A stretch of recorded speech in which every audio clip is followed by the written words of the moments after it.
Hello everyone, this is Siddharth Patel. Welcome to Magnet Brains. Magnet Brains एक ऐसा platform है जहां पे आपको कंप्लीट फ्री एजुकेशन मिलता है। यहां पे ऐसा नहीं होता है कि 2 चैप्टर हम लोग आपको फ्री में देने के बाद हम आपसे कोई फी चार्ज करते हैं या आपसे कोई सब्सक्रिप्शन की मांग करते हैं। आज के इस वीडियो में हम बहुत ही इंपॉर्टेंट चैप्टर डिस्कस करने वाले हैं जो कि है planning and sustainable development in Indian context. ये आपकी book India people and economy का चैप्टर है और इसका हम वन शॉट रिवीजन, जो कि कंप्लीट रिवीजन, हम इस पूरे वीडियो में डिस्कस करने वाले हैं। इस पूरे वीडियो में हम पूरे चैप्टर को बहुत अच्छे से समझेंगे, बहुत अच्छे से उसकी बारीकी से सारे पॉइंट समझेंगे। अगर आपने इस चैप्टर के टॉपिक वाइज वीडियो नहीं देखे हो तो आप वेबसाइट पे जाके या मैग्नेट ब्रेन्स के ऐप से मैग्नेट ब्रेन्स का ऐप डाउनलोड करके वहां से आप इसके टॉपिक वाइज वीडियो देख सकते हैं। और अगर आपको कंप्लीट रिवीजन देखना है तो कंप्लीट रिवीजन इस पूरे वीडियो में, एक ही वीडियो में हम पूरे चैप्टर को डिस्कस कर लेंगे। So again, planning and sustainable development in Indian context. तो एक तरीके से देखें तो मैं इस चैप्टर को 2 हिस्सों में बांट देता हूं। पहला हिस्सा है प्लानिंग, कि प्लानिंग से क्या मतलब है, व्हाट इज प्लानिंग, और दूसरा है सस्टेनेबल डेवलपमेंट से क्या मतलब है। सो ये 2 टॉपिक के इर्द गिर्द आपका पूरा चैप्टर यहां पे घूमता है कि प्लानिंग क्या है और सस्टेनेबल डेवलपमेंट क्या है। तो सबसे पहले हम प्लानिंग की बात करेंगे। पहले आधे घंटे में हम थोड़ा सा प्लानिंग वाली चीजों को समझेंगे एंड देन हम लोग सस्टेनेबल डेवलपमेंट पे आएंगे। प्लानिंग में क्या होता है? प्लानिंग में बेसिकली आप लोग कुछ ना कुछ प्लान बनाया करते हैं। आप लोग कुछ ना कुछ अपने प्लान्स बनाते हैं कि मुझे ये करना है, ये करना है, ये करना है। बनाते कि नहीं बनाते आप लोग प्लान? कहीं बाहर जाना है तो आप लोग प्लान बनाते हैं, होमवर्क करना है, पढ़ना है तो आप लोग प्लान बनाते हैं। तो हम एक पूरा आउटलुक डिसाइड कर लेते हैं, हमें जो भी टास्क करना होता है कि वो टास्क हम किस तरीके से करेंगे। अब नेशनल लेवल पे प्लानिंग कैसी होती है? नेशनल लेवल पे प्लानिंग होती है कि कंट्री कैसे डेवलप हो, कंट्री के कौन से सेक्टर में कितना हमें इन्वेस्ट करना है, हमें एग्रीकल्चर पे ध्यान देना है कि हमें सेकेंडरी सेक्टर लाइक हमें इंडस्ट्रीज पे ध्यान देना है या सर्विस सेक्टर पे ध्यान देना है। एग्रीकल्चर पे कितने रुपए खर्च करने हैं, इंडस्ट्रीज पे कितने रुपए खर्च करने हैं, रोड्स कैसे बनाने हैं, अच्छा यहां से रोड क्यों बनाए, यहां से क्यों नहीं बनाए। सो हम एक पूरा प्लान कर लेते हैं कि आने वाले 4 साल में, आने वाले 5 साल में, आने वाले 10 साल में हम हमारे देश को कहां लेके जाना चाहते हैं। तो ये सरकारों का काम होता है। सरकार जब भी आती है पावर में तो ये इस हिसाब से प्लान, अपने एजेंडा, आपने देखा होगा कि गवर्नमेंट जब भी आती है, मतलब जब भी चुनाव वगैरह होते हैं तो सारी पॉलिटिकल पार्टीज ये बताती है कि अगर हम चुनाव में आए तो हम ये करेंगे, हम चुनाव में आए तो हम ये करेंगे, है ना। सब लोग अपने अपने लोप लुभाने वादे करती हैं कि हम लोग जीत गए तो हम ऐसा कर देंगे, हम लोग जीत गए तो ऐसा करेंगे। लेकिन जब वो पॉलिटिकल पार्टी सत्ता में आ जाती, जब वो पॉलिटिकल पार्टी की सरकार बन जाती है तो उनको उस पॉइंट पे इंप्लीमेंट करना पड़ता है। क्यों इंप्लीमेंट करना पड़ता है? नहीं तो 5 साल बाद लोग पूछेंगे कि जब तुमको चुनाव में तुम लड़ रहे थे तब तो तुमने हमसे इतने वादे किए, इतने में से तुमने कितने फुलफिल किए। अगर उनको फिर से सरकार बनानी है तो उन्होंने जो अपना घोषणा पत्र था, जब वो सारी चीजों का ऐलान कर रहे थे कि हम ऐसा कर देंगे, ऐसा कर देंगे, उसमें से बहुत सारी चीजों पे काम करना पड़ेगा उनको। पूरी चीजें प्रैक्टिकली इंप्लीमेंट करना इम्पॉसिबल जैसा है इंडिया में, तो कि हर पॉलिटिकल पार्टी ने वादा किया और सबने अपने वादे फुलफिल किए, ये प्रैक्टिकली इम्पॉसिबल है। लेकिन कुछ तो करना पड़ेगा ना अगर फिर से चुनाव लड़ना है तो इस हिसाब से वो इस हिसाब से देश का ऐसे प्लान बनाते हैं, ठीक है। और फिर अलग अलग बॉडी है, जैसे नीति आयोग है। पहले प्लानिंग कमीशन था, प्लानिंग कमीशन को हटा के नीति आयोग बन गया। इनका काम ही ये है कि इंडिया के लिए प्लान्स बनाना और इंडिया को डेवलप करना। क्लियर है? सारी चीजें आपको समझ में आ गई है। एक पूरा बैकग्राउंड, एक पूरा माहौल बन गया है कि हमें planning and sustainable development in Indian context वाले चैप्टर में हमें क्या पढ़ना है। अच्छा, अब चलो थोड़ा सा सस्टेनेबल डेवलपमेंट के बारे में भी समझ लेते हैं, फिर हम थोड़ा सा आगे बढ़ेंगे। सस्टेनेबल डेवलपमेंट से क्या मतलब है कि प्लान्स कुछ इस तरीके से बनाओ कि वो डेवलपमेंट हमेशा के लिए फ्रूटफुल हो। एक डेवलपमेंट ऐसा होता है कि हाँ ठीक है 5-10 साल तो चल ही जाएगा, वैसा डेवलपमेंट मत करो। डेवलपमेंट ऐसा करो जो कि आज की नीड के अकॉर्डिंग हो और आने वाली फ्यूचर जनरेशन भी उस डेवलपमेंट का फायदा उठा पाए। तो आप प्लान कुछ इस तरीके से बनाओ कि वो डेवलपमेंट सालों साल तक, उस डेवलपमेंट का फल आने वाली पीढ़ी भी भुगते, आने वाली पीढ़ी भी उसका फल फल उठाए। ठीक है, तो डेवलपमेंट आप इस तरीके से करो जो कि सस्टेनेबल हो, जो कि सालों साल तक चले। ऐसा नहीं हो कि आप शॉर्ट टर्म को देख रहे हैं। प्लान बनाते वक्त, डेवलपमेंट के प्लान बनाते वक्त आप लॉन्ग टर्म की सोचो कि डेवलपमेंट कुछ इस तरीके से हो कि वो लॉन्ग रन में बहुत ज्यादा बेनिफिशियल हो। क्लियर है?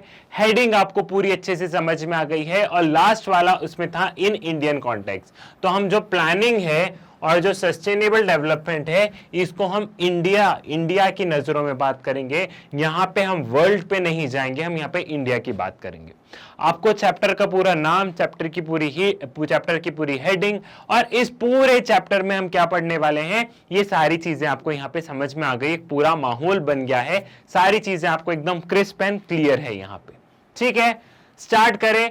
तो इसी क्वेश्चन के साथ में स्टार्ट करेंगे, व्हाट इज प्लानिंग। ऑल्दो मैंने आपको समझा दिया है, लेकिन हम इसी क्वेश्चन के साथ में स्टार्ट करेंगे कि प्लानिंग क्या है।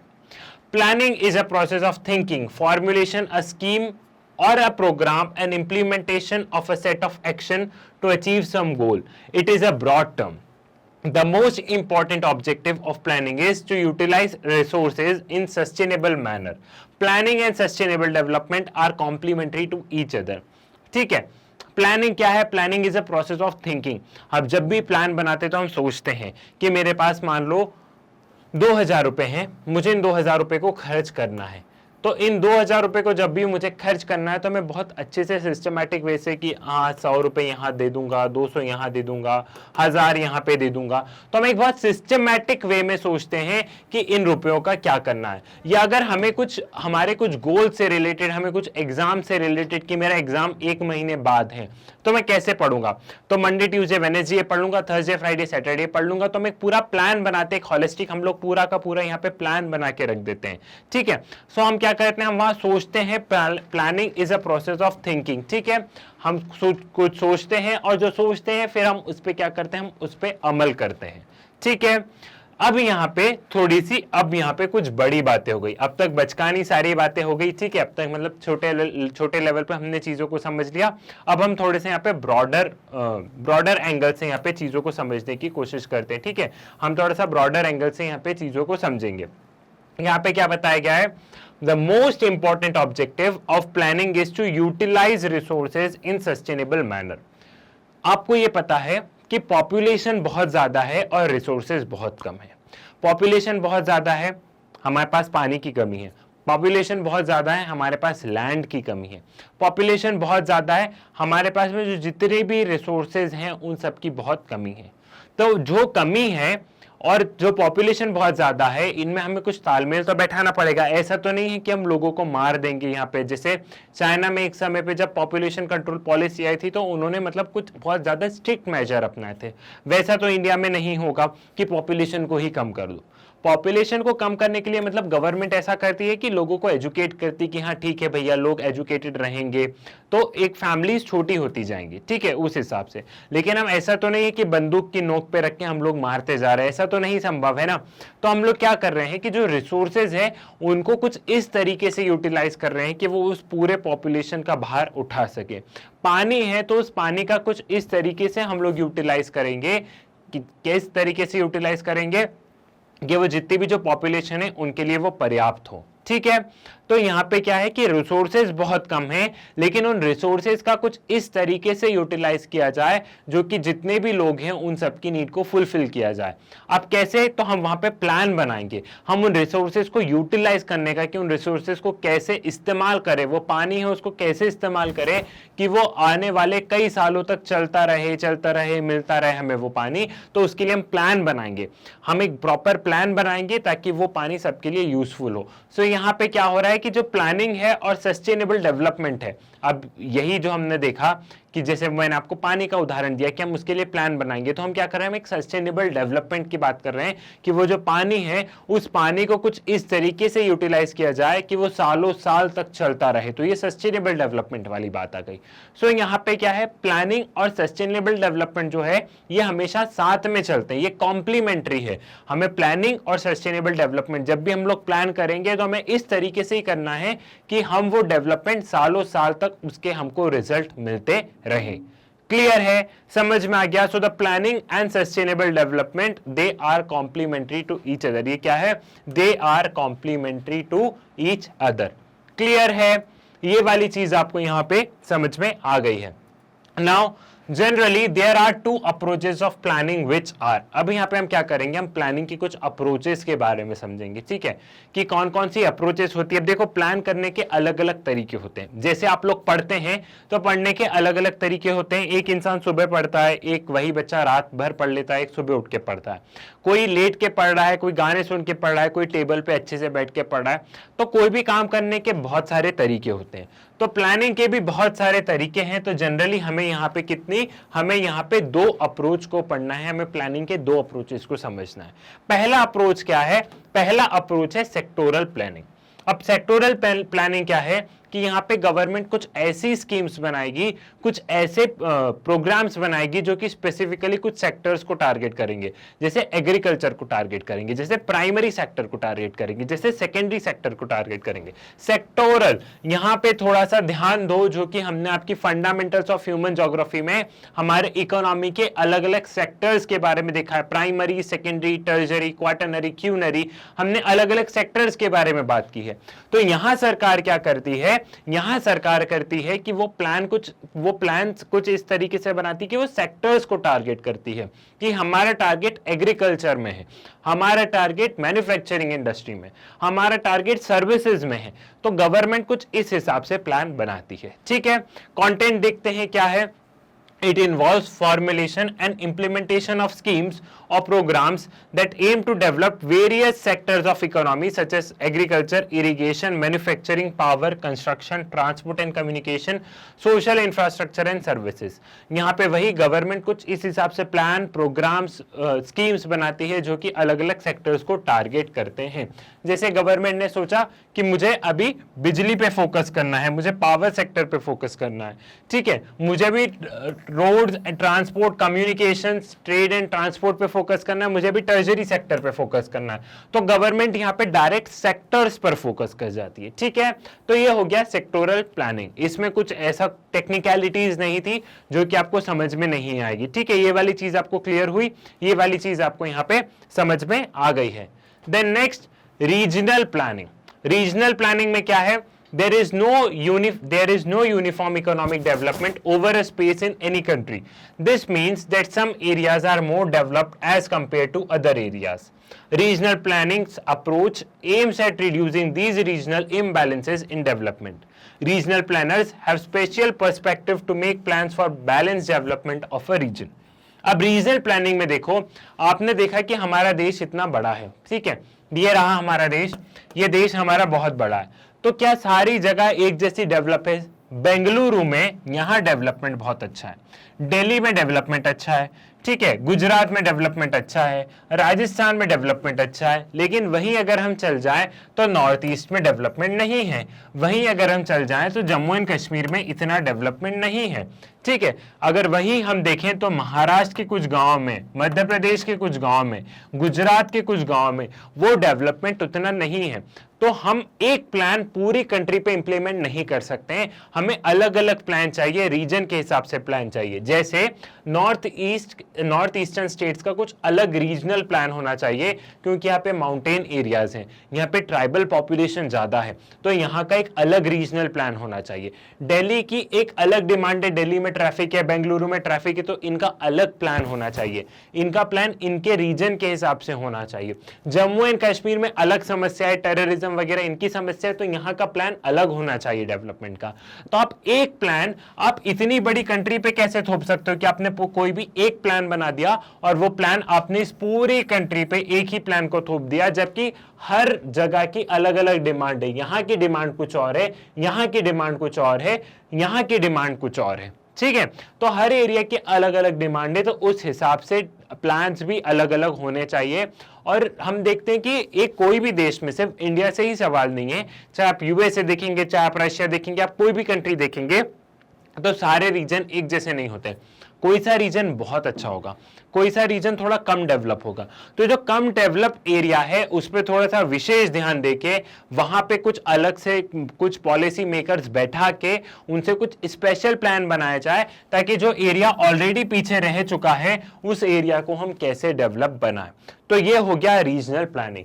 तो एक हो गया सेक्टोरल प्लानिंग, जिसमें गवर्नमेंट क्या करती है, इसमें गवर्नमेंट अलग अलग सेक्टर्स पर फोकस कर रही है, इसमें गवर्नमेंट इकोनॉमी के अलग अलग सेक्टर्स पर फोकस कर रही है। और एक हो गया रीजनल प्लानिंग। रीजनल प्लानिंग में क्या है, रीजनल प्लानिंग में ये है कि यहाँ पे गवर्नमेंट अलग अलग रीजन के लिए अलग अलग प्लान्स बना रही है।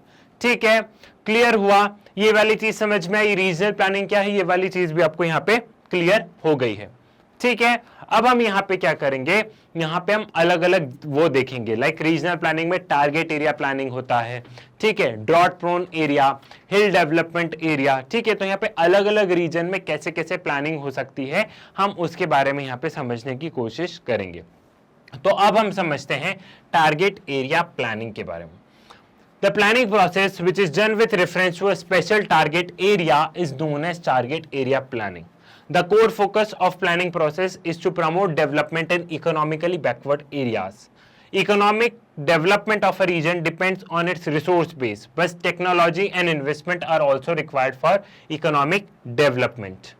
But sometimes resource-rich regions also remain backward due to lack of technology and investment. अब टारगेट एरिया प्लानिंग में क्या है, हम वापस इसमें आपको लेते हैं कि यहाँ पे हम पर्टिकुलर एरिया को क्या कर रहे हैं, टारगेट कर रहे हैं। हम पर्टिकुलर एरिया को यहाँ पे गवर्नमेंट टारगेट कर रही है कि हमें इस पर्टिकुलर एरिया को यहाँ पे डेवलप करना है, तो हम वहां पे टारगेट कर रहे हैं। ठीक है, यहाँ पे हम कोई भी जगह के हम डेवलपमेंट को कैसे कहते हैं, आप कैसे कहेंगे कि ये वाला एरिया डेवलप्ड है और ये वाला एरिया डेवलप नहीं है, हम उसके रिसोर्स बेस को देख के, हम वहाँ पे टेक्नोलॉजी को देख के, हम वहाँ पे इन्वेस्टमेंट को देख के हम कहते हैं कि वो एरिया डेवलप है या नहीं है। अब नॉर्थ ईस्टर्न स्टेट्स में यहाँ पे कई बार कुछ नेचुरल रिसोर्सेज बहुत अच्छे हैं, कई बार ये रिसोर्स रिच भी हैं। ठीक है, कुछ नेचुरल रिसोर्सेज यहाँ पे ऐसे हैं जो कि कहीं नहीं पाए जाएंगे, लेकिन फिर भी वो पीछे है। तो कई बार ये होता है कि एक रिसोर्स रिच रीजन भी होता है, कई बार कोई एरिया ऐसा है जहां पे रिसोर्सेज तो है फिर भी वहां डेवलपमेंट नहीं हो पाया। क्यों नहीं हो पाया, क्योंकि यहां पे टेक्नोलॉजी नहीं आ पाई, क्योंकि यहां पे क्या हुआ, टेक्नोलॉजी, दूसरा इन्वेस्टमेंट, क्योंकि यहाँ पे टेक्नोलॉजी और इन्वेस्टमेंट नहीं आ पाया, इसलिए ये रीजन पीछे रह गया, क्योंकि टेक्नोलॉजी और इन्वेस्टमेंट दोनों यहाँ पे पीछे रह गया। ठीक है, सो इसलिए ये वाला एरिया पीछे रह गया यहाँ पे। सो ये नहीं है कि जहां पे रिसोर्सेज ज्यादा है वहां पे डेवलपमेंट हो ही जाएगा, रिसोर्सेज ज्यादा होने के साथ साथ वहां हमें टेक्नोलॉजी और इन्वेस्टमेंट दोनों चाहिए। अब टेक्नोलॉजी और इन्वेस्टमेंट क्यों नहीं आ पाया, इन्वेस्टमेंट इसलिए नहीं आ पाया क्योंकि यहाँ का जो टेरेन है, ठीक है, यहाँ पे पहाड़ वगैरह है बहुत ज्यादा, तो इसलिए यहाँ पे ज्यादा इन्वेस्टमेंट आया नहीं, जो फॉरेन डायरेक्ट इन्वेस्टमेंट है, ठीक है, जो बाहर से जो निवेश आता है वो यूजली बेंगलुरु, मुंबई, दिल्ली यहाँ पे आके सिचुएटेड हो जाता है, वो यहाँ पे नहीं आता। दूसरा, टेक्नोलॉजी इसलिए नहीं आ पाई क्योंकि यहाँ पे जो लोग रह रहे हैं वो बेसिकली हम लोग कहें मेजॉरिटी में कहें तो ट्राइबल पॉपुलेशन ज्यादा है, और ट्राइबल पॉपुलेशन जो आम जो हम लोग हैं उनसे काफी उनका रहने का तरीका, उनका सोचने का तरीका हमसे बहुत अलग है। ठीक है, हमसे ये सारी चीजें बहुत अलग है, तो वो लोग इतने टेक्नोलॉजिकल एडवांस हुए नहीं। तो यहाँ पे गवर्नमेंट क्या करती है, यहाँ पे गवर्नमेंट इस एरिया को टारगेट करती है कि इस एरिया का डेवलपमेंट हो, इस एरिया को कुछ इस हिसाब से बनाया जाए कि ये वाला एरिया और ये वाला एरिया दोनों एक जैसे हो जाए। तो यहाँ पे गवर्नमेंट उस पर्टिकुलर एरिया पे क्या करती है, गवर्नमेंट उस पर्टिकुलर एरिया पे टारगेट करती है, गवर्नमेंट उस पर्टिकुलर एरिया पे यहाँ पे टारगेट किया जाता है। क्लियर है, समझ में आ गई, ये वाली चीज आपको यहाँ पे हो गई है क्लियर। ठीक है, तो ये वाली चीज क्लियर हुई। After a planning experience of about 1.5 decades, the Planning Commission realized the regional imbalances in the economic development have increased and it is rising. To limit and stop the regional imbalances from rising further, the Planning Commission introduced the target area and target group approaches to the planning. ठीक है, the programs under these two approaches include, अब उसको थोड़ा सा समझेंगे, पहले आप ये समझो। इंडिया में जब देश आजाद हुआ तो प्लानिंग कौन करता था, जब देश आजाद हुआ तब प्लानिंग करता था प्लानिंग कमीशन ऑफ इंडिया। ठीक है, प्लानिंग कमीशन ऑफ इंडिया, ये आपको पता है, प्लानिंग कमीशन ऑफ इंडिया। लेकिन 2015 में क्या हुआ, 2015 में इस प्लानिंग कमीशन ऑफ इंडिया को खत्म कर दिया गया और 2015 में एक नई बॉडी बना दी गई, दैट इज नीति आयोग। ठीक है, नीति आयोग। फिर नीति आयोग ने चार्ज ले लिया। तो पहले 2015 से पहले, मतलब जब देश आजाद हुआ तो कौन प्लानिंग कर रहा था, तब planning commission of India plan कर रहा था, एंड देन नीति आयोग अब प्लान करती है। तो प्लानिंग कमीशन ऑफ इंडिया तो पहले क्या कर रहा था कि हाँ डेवलपमेंट हो रहा है, डेवलपमेंट हो रहा है, डेवलपमेंट हो रहा है, ये सारी चीजें चल रही थी।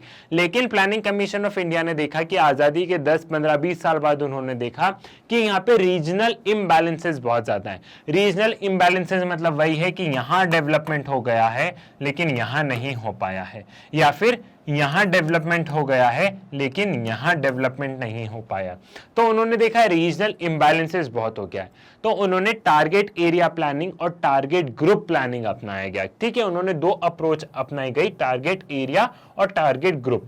अब टारगेट एरिया में क्या है, टारगेट एरिया में हम पर्टिकुलर एरिया को फोकस कर रहे हैं, हम पर्टिकुलर एरिया को फोकस कर रहे हैं। जैसे यहां पे हमने इस एरिया को फोकस किया कि हमें इस एरिया को डेवलप करना है, यहां पे हमने इस एरिया को फोकस किया कि हमें इस एरिया को डेवलप करना है। तो यहाँ पे हम पर्टिकुलर, यहाँ पे प्लानिंग कमीशन ऑफ इंडिया इस पर्टिकुलर एरिया पे फोकस करता था। और ग्रुप्स मतलब उन्होंने देखा कि यहाँ पे उन्होंने देखा कि हमें फार्मर्स को फोकस करना है, उन्होंने देखा कि हमें विमेन को फोकस करना है। तो यहाँ पे उन्होंने क्या किया, यहाँ पे उन्होंने ग्रुप्स को फोकस किया कि जो महिलाएं हैं वो पिछड़ रही हैं, जो फार्मर्स है वो पिछड़ रहे हैं। तो उन्होंने ग्रुप और उन्होंने एरिया, ये दो अप्रोच रखी प्लानिंग कमीशन ऑफ इंडिया ने कि जो एरिया पीछे रह गए हैं हम वहां डेवलपमेंट करेंगे, साथ ही साथ जो ग्रुप पीछे छूट जा रहे हैं, लाइक ये यहाँ पे मान लो जैसे ये एरिया डेवलप हो रहा है लेकिन यहाँ पे भी कुछ ग्रुप्स हैं जो कि पीछे रह जा रहे हैं, तो उन्होंने लाइक फार्मर्स, वुमेन, ऐसे कुछ ग्रुप्स निकाल दिए कि हमें इन ग्रुप्स का भी डेवलपमेंट करना है। कुछ स्कीम्स ऐसी लानी है जो कि पर्टिकुलर विमेन के लिए हो, कुछ स्कीम्स ऐसी लानी है जो कि पर्टिकुलर फार्मर्स के लिए हो। तो target area planning, target area planning and target group planning, ये वाली अप्रोच यहां पे रखी गई थी। ठीक है, ये वाली अप्रोच यहां पे रखी गई। ठीक, क्लियर हुआ, ये चीज आपको समझ में आई। अब टारगेट एरिया और टारगेट ग्रुप को हम थोड़ा सा समझ लेते हैं। Target area program, some of the target area program was command area development program, drought prone area development program, desert development program, hill area development program. अब इन्होंने एरिया को फोकस किया। हिल एरिया डेवलपमेंट प्रोग्राम किसके लिए, कि जो पहाड़ों में जहां पे डेवलपमेंट नहीं हुआ वहां पे। डेजर्ट एरिया मतलब जहां राजस्थान में जो डेजर्ट एरिया, जो थोड़ा सा गुजरात में जो डेजर्ट एरिया जहां डेवलपमेंट नहीं हो पाया वो।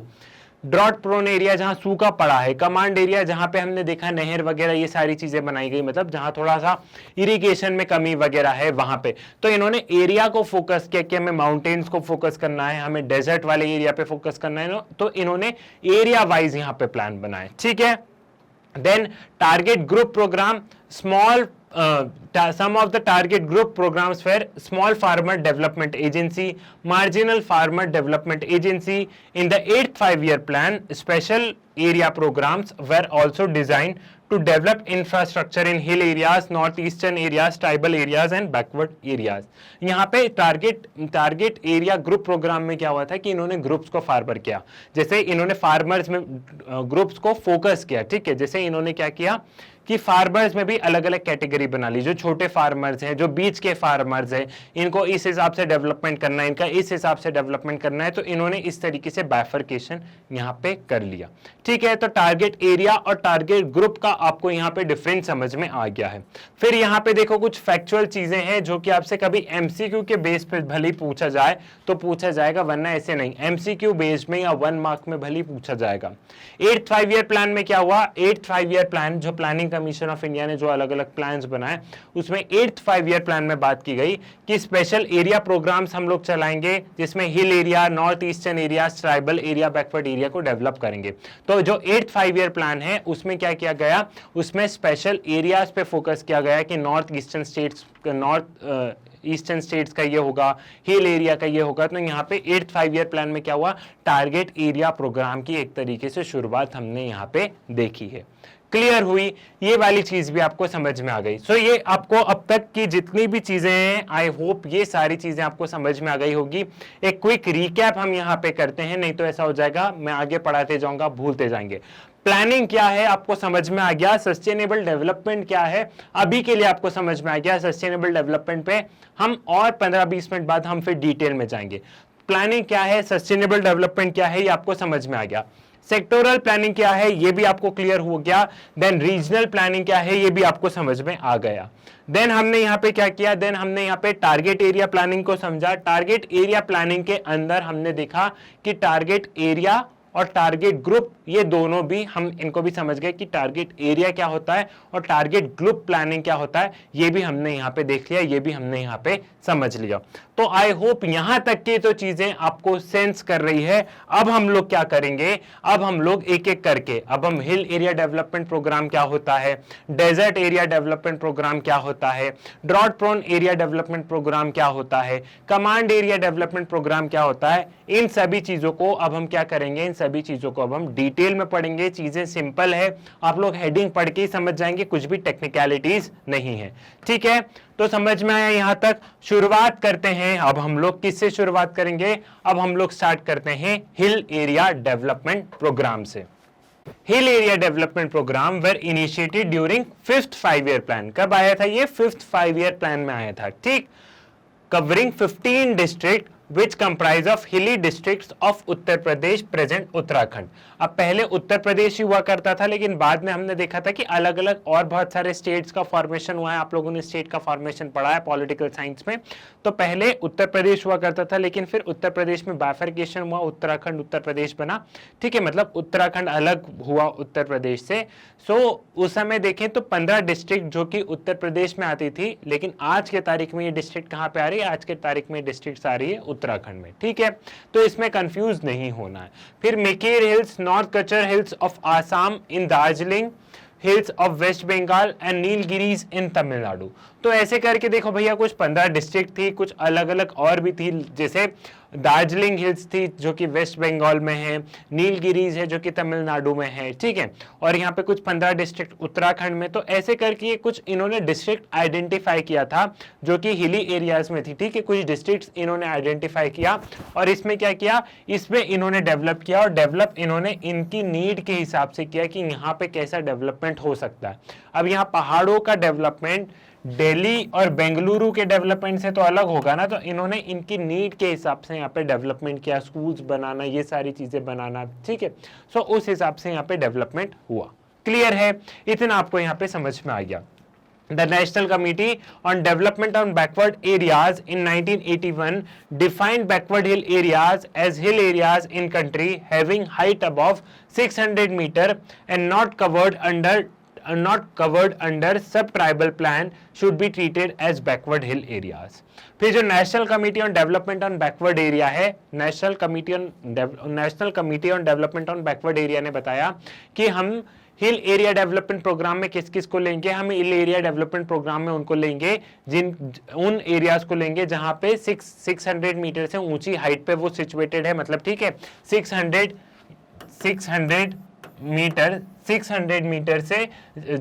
मीटर की हाइट पे या 600 मीटर से ऊपर हाइट पे जो लोकेटेड है जो डिस्ट्रिक्ट्स, और साथ ही साथ उन डिस्ट्रिक्ट को लेंगे जो कि ट्राइबल सब प्लान में इंक्लूडेड नहीं है। अब देखो मोस्टली होता ये है, यहाँ पे कंफ्यूज मत होना, थोड़ा सा ध्यान से सुनना। मोस्टली होता यहाँ पे ये है कि जितने भी डिस्ट्रिक्ट्स हैं, मतलब जितने भी पहाड़ वगैरह है, वहां पे अधिकतर ट्राइबल पॉपुलेशन ज्यादा है।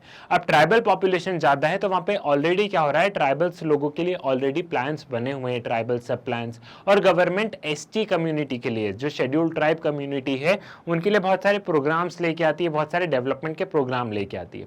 लेकिन आपको भी पता है कि इतने प्रोग्राम्स लाने के बावजूद भी कुछ लोग छूट जाते हैं। जरूरी नहीं है कि हिल पे रहने वाला हर इंसान शेड्यूल्ड ट्राइब कम्युनिटी से बिलोंग करेगा। मैंने कहा most of the people scheduled tribe community से बिलोंग करते हैं। मोस्ट ऑफ में सारे नहीं आते।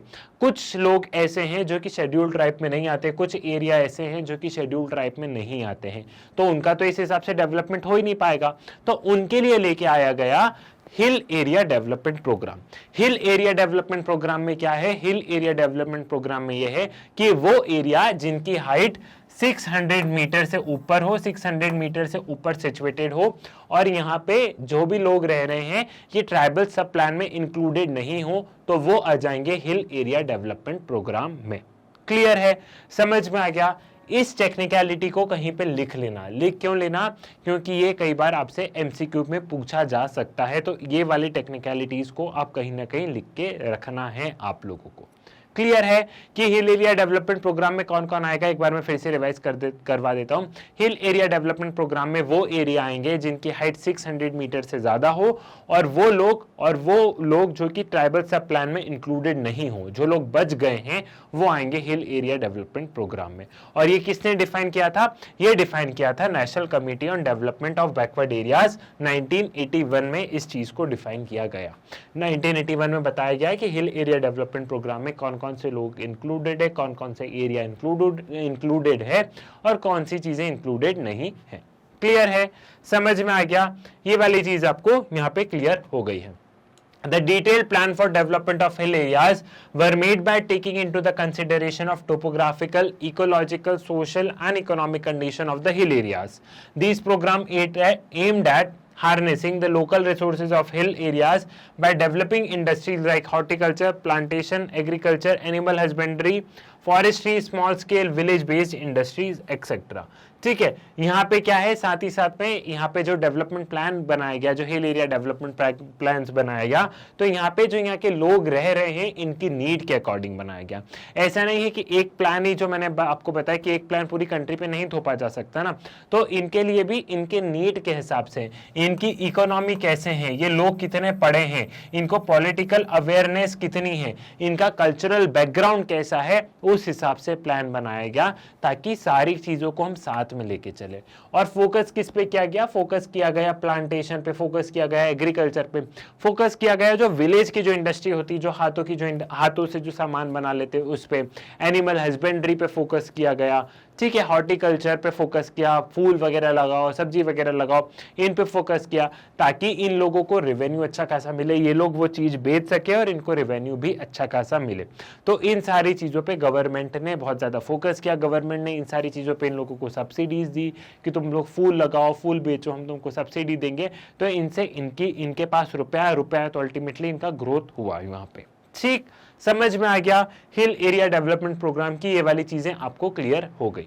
अब बारी आई है drought prone area development program. Drought prone area development program मतलब, ड्रॉट एरिया हम किसे कहते हैं कि जहां पे एकदम सूखा पड़ा हो, ठीक है, जहां पे बारिश नहीं हुई हो बहुत लंबे समय से, और वहां पे खेती वेती करने की, इन सारी चीजों के रिलेटेड पानी वगैरह नहीं हो, एकदम सूखा हो, जमीन भी एकदम बंजर हो, जहां पे कुछ उग नहीं रहा हो, जहां पे कोई फसल नहीं हो रही हो, ठीक है। Now this program was started during 4th 5-year plan. The main objective of drought area program were, ठीक है, ये जो प्रोग्राम है ये कब स्टार्ट किया गया? ड्रॉट प्रोन एरिया प्रोग्राम, ये जो प्रोग्राम है ये 4th 5-year प्लान में स्टार्ट किया गया। और इसके ऑब्जेक्टिव क्या थे? Is the main objective of drought area program where the plan mainly emphasized on generating employment opportunities for people of drought prone areas along with creating productive assets. Initially, it focused on construction of labor intensive civil works to promote employment and to create assets. Later, irrigation projects, land development programs, afforestation, grassland development, recreation of basic rural infrastructure such as rural electrification, road, market, credit services were also included. अब यहाँ पे mainly देखो, यहाँ पे focus ये था drought prone area programme में कि कैसे भी करके यहाँ पे पानी लाया जाए। तो पानी लाया जाए तो उसके उन्होंने एक तो निकाले कि एक तो हमें पानी पहुंचाना है और साथ साथ में हमें लोगों को रोजगार देना है। तो पहले इन्होंने क्या किया, लेबर इंटेंसिव काम से उन्होंने शुरू किया कि जहां पे हाथ से काम करना पड़े। तो क्या होगा, मान लो कि ये गांव है, ठीक है, इस गांव में पानी नहीं है, इस गांव में सूखा पड़ा हुआ है, ठीक, तो यहाँ पे गवर्नमेंट का एम है कि यहाँ तक पानी पहुंचाए। साथ ही साथ गवर्नमेंट यहाँ पे क्या करिए, सारे काम हाथ से हो रहे, तो गवर्नमेंट का दूसरा एम है कि यहाँ पे जो लोग रह रहे हैं उनको रोजगार भी मिले।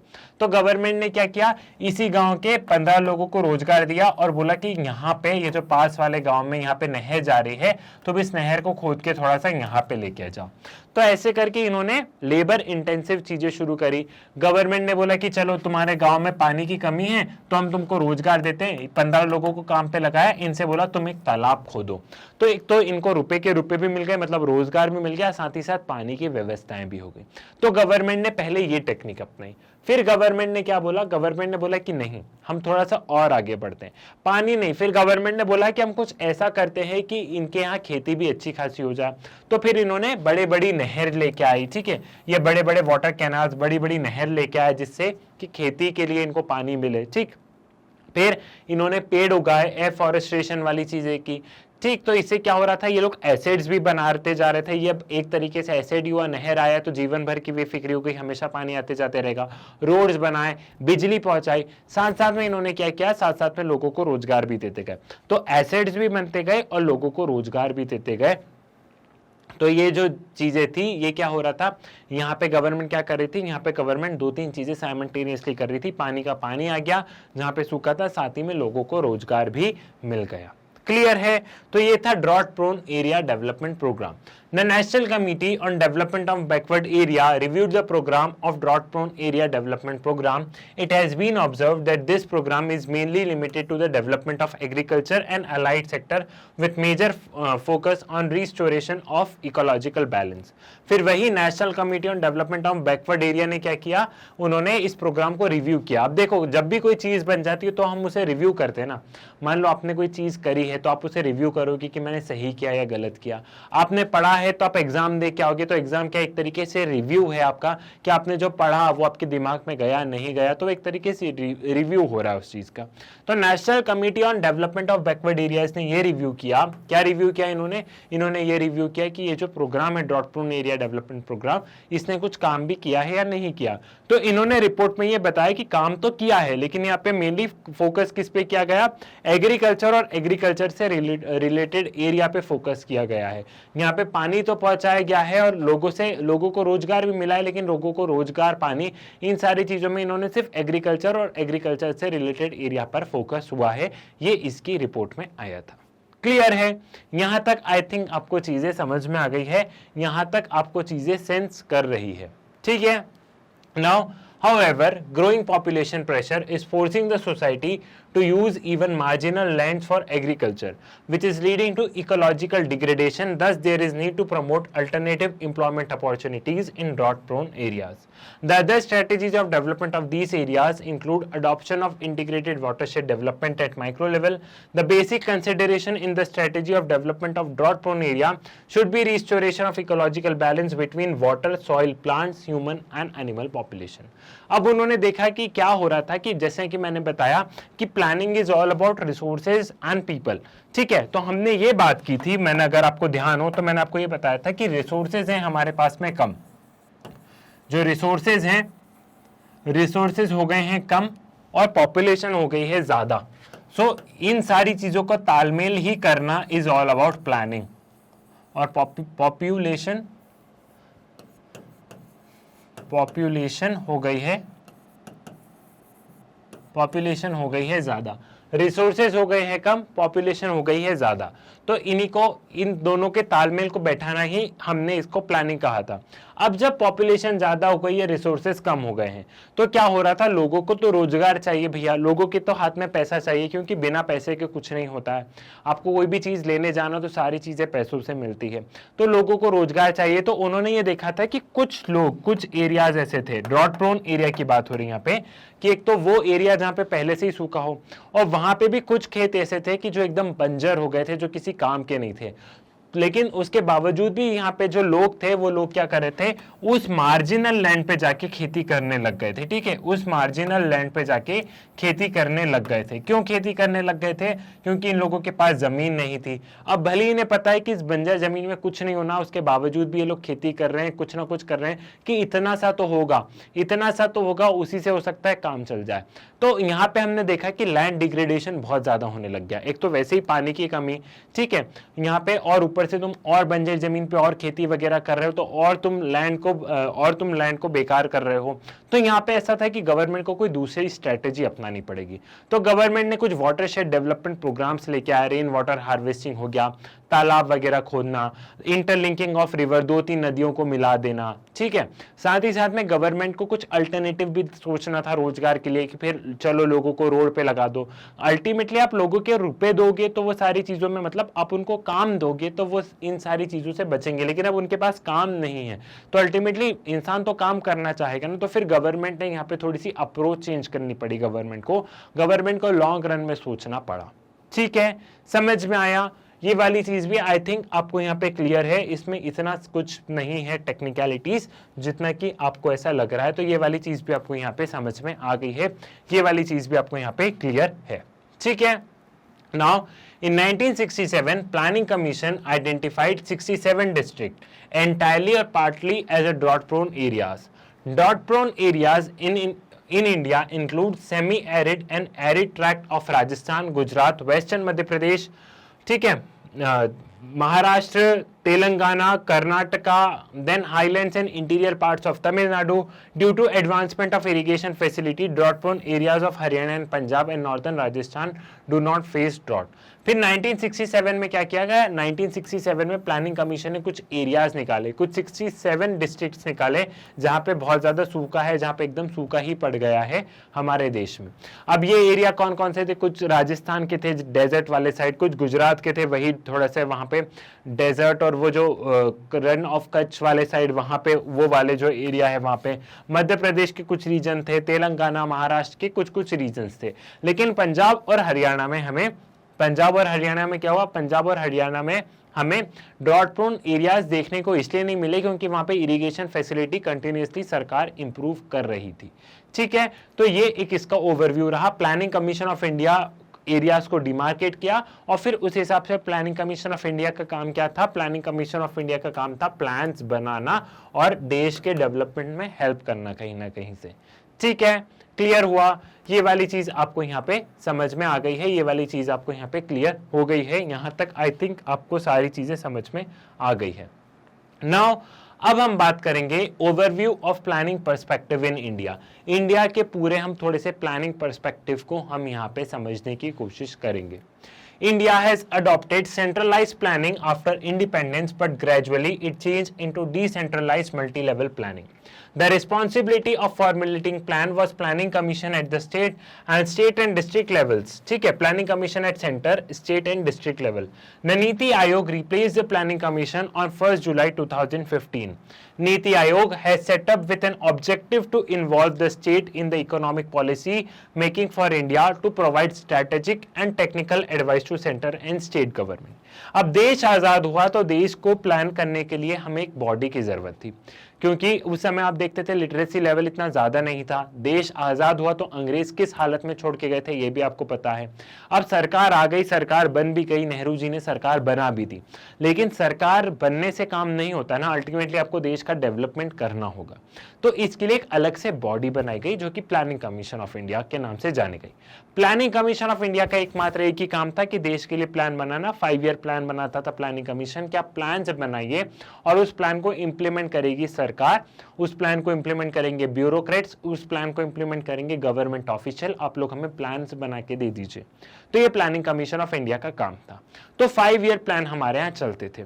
अर्लियर हम लोग किस पे थोड़े से विश्वास करते थे? ये जो 5 ईयर प्लान वाला था ये यूएसएसआर से हमने बोरो किया था और हमारा थोड़ा सा सोशलिस्ट टेंडेंसी में हमारे प्लान्स बनते थे, हम लोग थोड़े से सोशलिस्ट टेंडेंसी के टुवर्ड्स झुके हुए थे। अब एक चीज और है, जब देश आजाद हुआ तो ऑल्दो हम बात करते हैं सेंट्रल गवर्नमेंट और स्टेट गवर्नमेंट की, लेकिन जब देश आजाद हुआ तो ज्यादातर पावर सेंट्रल गवर्नमेंट ने अपने पास में रखी। सेंट्रल गवर्नमेंट ने ज्यादातर पावर अपने पास क्यों रखी? क्योंकि उनको ऐसा था कि स्टेट गवर्नमेंट के पास वो एक्सपर्टाइज नहीं है। अगर हमने स्टेट गवर्नमेंट को अपने हाल पे छोड़ दिया तो करप्शन, रेड टेपिज्म, ये जो तमाम तरीके की चीजें हैं ये हमें देखने को मिलेगी। तो वहां पे ऐसा सोचा गया, सेंट्रल गवर्नमेंट ने वो पावर अपने पास में रखी। तो यहाँ पे पहले प्लानिंग कमीशन में क्या होता था कि प्लान्स बनते थे, प्लान्स बन गए सेंट्रल लेवल पे, ठीक है, सेंट्रल लेवल पे प्लान्स बन गए और उनको इंप्लीमेंट कहां पे किया जाता था? उनको इंप्लीमेंट ग्राउंड लेवल पे किया जाता था। तो पहले प्लानिंग कैसे होती थी? पहले प्लानिंग ऊपर से नीचे होती थी प्लानिंग। लेकिन 2015 में क्या हुआ, 2015 में एनडीए की सरकार आई। पहले कांग्रेस की सरकार ने अच्छा खासा रूल किया, लेकिन बीच बीच में भी बीजेपी की सरकार आई, बीच बीच में भी एनडीए गवर्नमेंट आई। लेकिन 2014 में उनको अच्छी खासी बहुमत मिली, एनडीए गवर्नमेंट आई, बीजेपी की सरकार थी। उन्होंने इस प्लानिंग कमीशन को ही हटा दिया, उन्होंने इस प्लानिंग कमीशन को बर्खास्त कर दिया और प्लानिंग कमीशन की जगह 2015 में एक नई बॉडी बनाई गई। उस बॉडी का नाम क्या था? उस बॉडी का नाम था नीति आयोग, ठीक है, जो कि आज के तारीख में प्लान बनाती है। आज की तारीख में कौन प्लान बना रहा है? आज की तारीख में प्लान नीति आयोग बना रहा है। ठीक, समझ में आया? नीति आयोग में क्या डिफरेंस है प्लानिंग कमीशन के मुकाबले? नीति आयोग में ये डिफरेंस है कि यहाँ पे जो प्लान्स होते हैं, यहाँ पे डिस्कशन डेलिब्रेशंस के थ्रू प्लान बनते हैं। यहाँ पे स्टेट गवर्नमेंट और सेंट्रल गवर्नमेंट, यहाँ पे स्टेट गवर्नमेंट के भी इनपुट लिए जाते हैं, स्टेट गवर्नमेंट सेंट्रल गवर्नमेंट मिलके प्लान्स बना रही है। प्लानिंग कमीशन में ये था कि सेंट्रलाइज्ड अप्रोच थी, ऊपर से प्लान बन के नीचे इंप्लीमेंट हो जाते थे। सो ये एक अप्रोच रही। साथ ही साथ क्या होता है, देखो आप भी इस रियलिटी को जानते हैं कि जब भी कोई सरकार बदलती है तो हर सरकार अपनी आइडियोलॉजी के साथ में आती है। ये आपने पॉलिटिकल साइंस में पढ़ा है। कोई भी पॉलिटिकल पार्टी चुनाव में उतरती है तो वो अपनी आइडियोलॉजी के साथ में उतरती है और हर पॉलिटिकल पार्टी अपनी आइडियोलॉजी लोगों को बताती है, ठीक है, ये तो आप जानते हैं। तो क्या होता है फिर, जिस हिसाब से जिसकी सरकार बनती है वो उस हिसाब से इंस्टीट्यूशन भी चेंज कर देता है। जैसे इन इंस्टीट्यूशन को क्यों चेंज किया गया? ताकि अब जैसे मान लो एनडीए गवर्नमेंट है, तो एनडीए गवर्नमेंट को पता है कि यूपीए जो पुरानी सरकार थी, जो कांग्रेस की सरकार थी, ये उस हिसाब से प्लान बनाएंगे, इनकी आइडियोलॉजी वो है। लेकिन अब एनडीए गवर्नमेंट की सरकार आ गई, बीजेपी की सरकार आ गई, तो बीजेपी चाहेगी कि हमारी आइडियोलॉजी से काम हो, तो इन्होंने उसको हटा के उन्होंने अपना एक इंस्टीट्यूशन बना दिया, नीति आयोग। अब इसमें क्या सही है क्या गलत है ये तो आपको जानना है। ये एक डिबेटेबल कॉन्सेप्ट है। देखो इसमें हम 1 घंटा भी मैं बोल सकता हूं, लेकिन मुझे आपको ये कुछ कुछ बारीक वाली चीज इसलिए बतानी होती है ताकि आप ब्रेनस्टॉर्मिंग करें, ताकि आप सोचे कि देश में चल कैसे रहा है, देश में प्लान्स कैसे बन रहे हैं, देश में पॉलिटिकल पार्टीज कैसे काम कर रही है, ठीक है। क्योंकि आपने पॉलिटिकल साइंस भी पढ़ते हो, ज्योग्राफी भी पढ़ रहे हो, हिस्ट्री भी पढ़ रहे हो, तमाम तरीके की आप चीजें पढ़ते आ रहे हैं, तो आपको इन चीजों के बारे में पता होना चाहिए, ना कि आप सिर्फ बुक में उलझ के रह जाएं। तो थोड़ी सी ब्रेनस्टॉर्मिंग करो कि इंस्टीट्यूशंस भी चेंज हो जाते हैं सरकार के साथ साथ में, ठीक है। समझ में आया? ये वाली चीज आपको यहाँ पे क्लियर हो गई है कि किस हिसाब से यहाँ पे सारी चीजें बदली हैं, ठीक। ये वाली चीज आपको क्लियर हुई। अब हम यहाँ पे क्या करेंगे, अब हम यहाँ पे केस स्टडी समझेंगे। ये केस स्टडीज किसकी है? ये केस स्टडीज है यहाँ पे बरमौर रीजन की है, ठीक है। और यहाँ पे हम थोड़ा सा टारगेट एरिया प्लानिंग को अच्छे से समझेंगे। So physical setting of Bharmour region, ये बेसिकली हिमाचल प्रदेश का रीजन है, जहां पे क्या है, एक जो ट्राइबल कम्युनिटी रहती है गद्दीस, उनके बारे में बताया गया है कि गवर्नमेंट ने वहां पे कैसे डेवलपमेंट किया है, ठीक है। So the physical setting of Bharmour region कहां पे लोकेटेड है, कैसे लोकेटेड है, उसको समझ लेते हैं। This region is popularly known as homeland of Gaddis. ये क्या है? ये एक ट्राइबल कम्युनिटी है जो बरमौर रीजन में रह रही है। उनको हम किस नाम से बोलते हैं? उनको हम गद्दीज के नाम से बोलते हैं। A tribal community, and it is surrounded by lofty mountains on all sides. It has Pir Panjal in the north, Dhauladhar in the south. In east, the extension of Dhauladhar converges with Pir Panjal near Rohtang Pass. तो हम यहाँ पे देख रहे हैं कि पीर पंजाल है, धौलाधार है, ये सब कुछ वहाँ पे माउंटेन्स अगल बगल, मतलब इस रीजन के सिचुएटेड है, नॉर्थ में, साउथ में, ये कहीं बीच में लाई कर रहा है, ठीक है। और यहाँ पे क्या है? यहाँ पे एक ट्राइबल कम्युनिटी रह रही है, वो ट्राइबल कम्युनिटी का नाम है गद्दीज, ठीक। क्लियर हुआ? ये बेसिक आपको समझ में आ गया, ठीक है। अब यहाँ पे the river Ravi and its tributary the Budhil the Tundahen drain its territory and carve out deep gorges. These rivers divide the region into 4 physiographic divisions called Holi, Kani, Kukti and Tugda region. Barmor experience freezing weather condition and snowfall in winter. Monthly temperature in January remains 4 degrees Celsius and in July it is 26 degrees Celsius. अब यहाँ पे क्या है? ये है Bharmour reason का map. यहाँ पे क्या है? यहाँ पे ये जो पूरा जो एरिया है, यहाँ पे कौन रह रहा है? यहाँ पे एक ट्राइबल कम्युनिटी रह रही है। उस ट्राइबल कम्युनिटी का नाम क्या है? उस ट्राइबल कम्युनिटी का नाम है गद्दीस। अब यहाँ पे ये बताया गया है कि यहाँ पे रिवर रवि है और रिवर रवि की ट्रिब्यूटरीज है। तो ये देखो, ये जैसे ये रिवर है, ये रिवर की कुछ ट्रिब्यूटरीज वगैरह है, ठीक है। यहाँ पे ये रिवर की कुछ ट्रिब्यूटरीज है, जैसे यहाँ पे अगर हम देखें तो यहाँ पे ये कुछ और ये रिवर की ट्रिब्यूटरीज है। तो इन्होंने क्या किया है? इन्होंने इस रीजन को 4 एरिया में बांट दिया है। एक हो गया कुक्ति एरिया, एक कहानी, एक होली और एक यहाँ पे तुंदा रीजन। ये इन्होंने, इस नदी ने क्या किया है, इस नदी ने बेसिकली, और इस नदी की रिवर रवि और रवि की जो ट्रिब्यूटरी है, उन्होंने इस रीजन को 4 हिस्सों में बांट दिया गया है। ठीक है, तो नेचुरली हम लोग देखें, मतलब नेचुरली देखा जाए तो नेचुरली ये जो बर्मोर रीजन है ये 4 हिस्सों में बढ़ गया है इस नदी की वजह से, और इस नदी की ट्रिब्यूटरी की वजह से ये 4 रीजन में ये यहाँ पे बढ़ गया है। अब यहाँ पे क्या होता है, बारिश में क्या होता है, बारिश में टेम्परेचर कुछ आप ऐसे समझ लो 25 डिग्री सेल्सियस रहता है, लेकिन वहीं अगर हम विंटर में बात करें तो विंटर में यहाँ पे स्नोफॉल होती है। क्या होता है यहाँ पे विंटर में स्नोफॉल अच्छी खासी होती है। क्लियर है, ये चीज आपको यहाँ पे समझ में आ गई है, ये वाली चीज आपको यहाँ पे क्लियर है। ठीक, then the Barmor tribal area comprises of Barmor and Holi Tehsil of Chamba district of Himachal Pradesh. It is notified tribal area since 21st November 1975. ठीक है, अब यहाँ पे क्या है, ये जो बरमोल ट्राइबल एरिया है ये कौन सी डिस्ट्रिक्ट में आ रहा है, ये आ रहा है चंबा डिस्ट्रिक्ट में, ये आ रहा है चंबा डिस्ट्रिक्ट ऑफ हिमाचल प्रदेश में आ रहा है, और इसको ट्राइबल एरिया नोटिफाई कर दिया गया है। ट्राइबल एरिया नोटिफाई करने का मतलब क्या है, ट्राइबल एरिया नोटिफाई करने का मतलब यहाँ पे ये है कि यहाँ पे ट्राइबल कम्युनिटीज ज्यादा रहती है, तो इसको गवर्नमेंट ने ट्राइबल एरिया नोटिफाई कर दिया ताकि उस हिसाब से प्लान्स वगैरह यहाँ पे बन सके। ठीक है, सो ये वो हो गया। Barmor is inhabited by a Gaddi, a tribal community that has maintained a unique and distinct identity in Himalayan region because they practice transhumance and communicated through Gaddili dialect. यहाँ पे बर्मा रीजन में वही कि यहाँ पे एक tribal community रहती है, वो अपनी लैंग्वेज में बात करती है जिनको हम गडिली डायलेक्ट, मतलब वो उनके अपने भाषा नहीं होती ट्राइबल लैंग्वेज की, वो उस हिसाब से बात करती हैं। और ये लोग क्या करते हैं, ये एक प्लेस से दूसरी प्लेस में मूव करते रहते हैं कि अभी बारिश है तो चलो, अभी ठंड का टाइम है तो नीचे चल जाते हैं, पहाड़ों में नहीं रहते, तो ये एक जगह पे दूसरी जगह पे चलते हैं। और बेसिकली ये लोग क्या करते हैं, ये मतलब शिप्स वगैरह, ये ग्रेजिंग वगैरह का इनका काम होता है। क्लियर है, इतना आपको समझ में आया। एक छोटा सा देखो यहाँ पे क्विक रिवीजन कर लेते ताकि आपको समझ में आए। यहाँ पे क्या है, हिमाचल प्रदेश की बात है कि कहाँ की बात है, बात है हिमाचल प्रदेश की। तो यहाँ पे मैंने हिमाचल प्रदेश लिखा। हिमाचल प्रदेश में कौन सी डिस्ट्रिक्ट है, हिमाचल प्रदेश में डिस्ट्रिक्ट का नाम है चंबा डिस्ट्रिक्ट। चंबा डिस्ट्रिक्ट है ना, चंबा डिस्ट्रिक्ट है, चंबा डिस्ट्रिक्ट है इस जगह का नाम। ठीक है, अब यहाँ पे जो रीजन है, हम किस रीजन की बात कर रहे हैं इस डिस्ट्रिक्ट में, हम बात कर रहे हैं बरमौर रीजन की।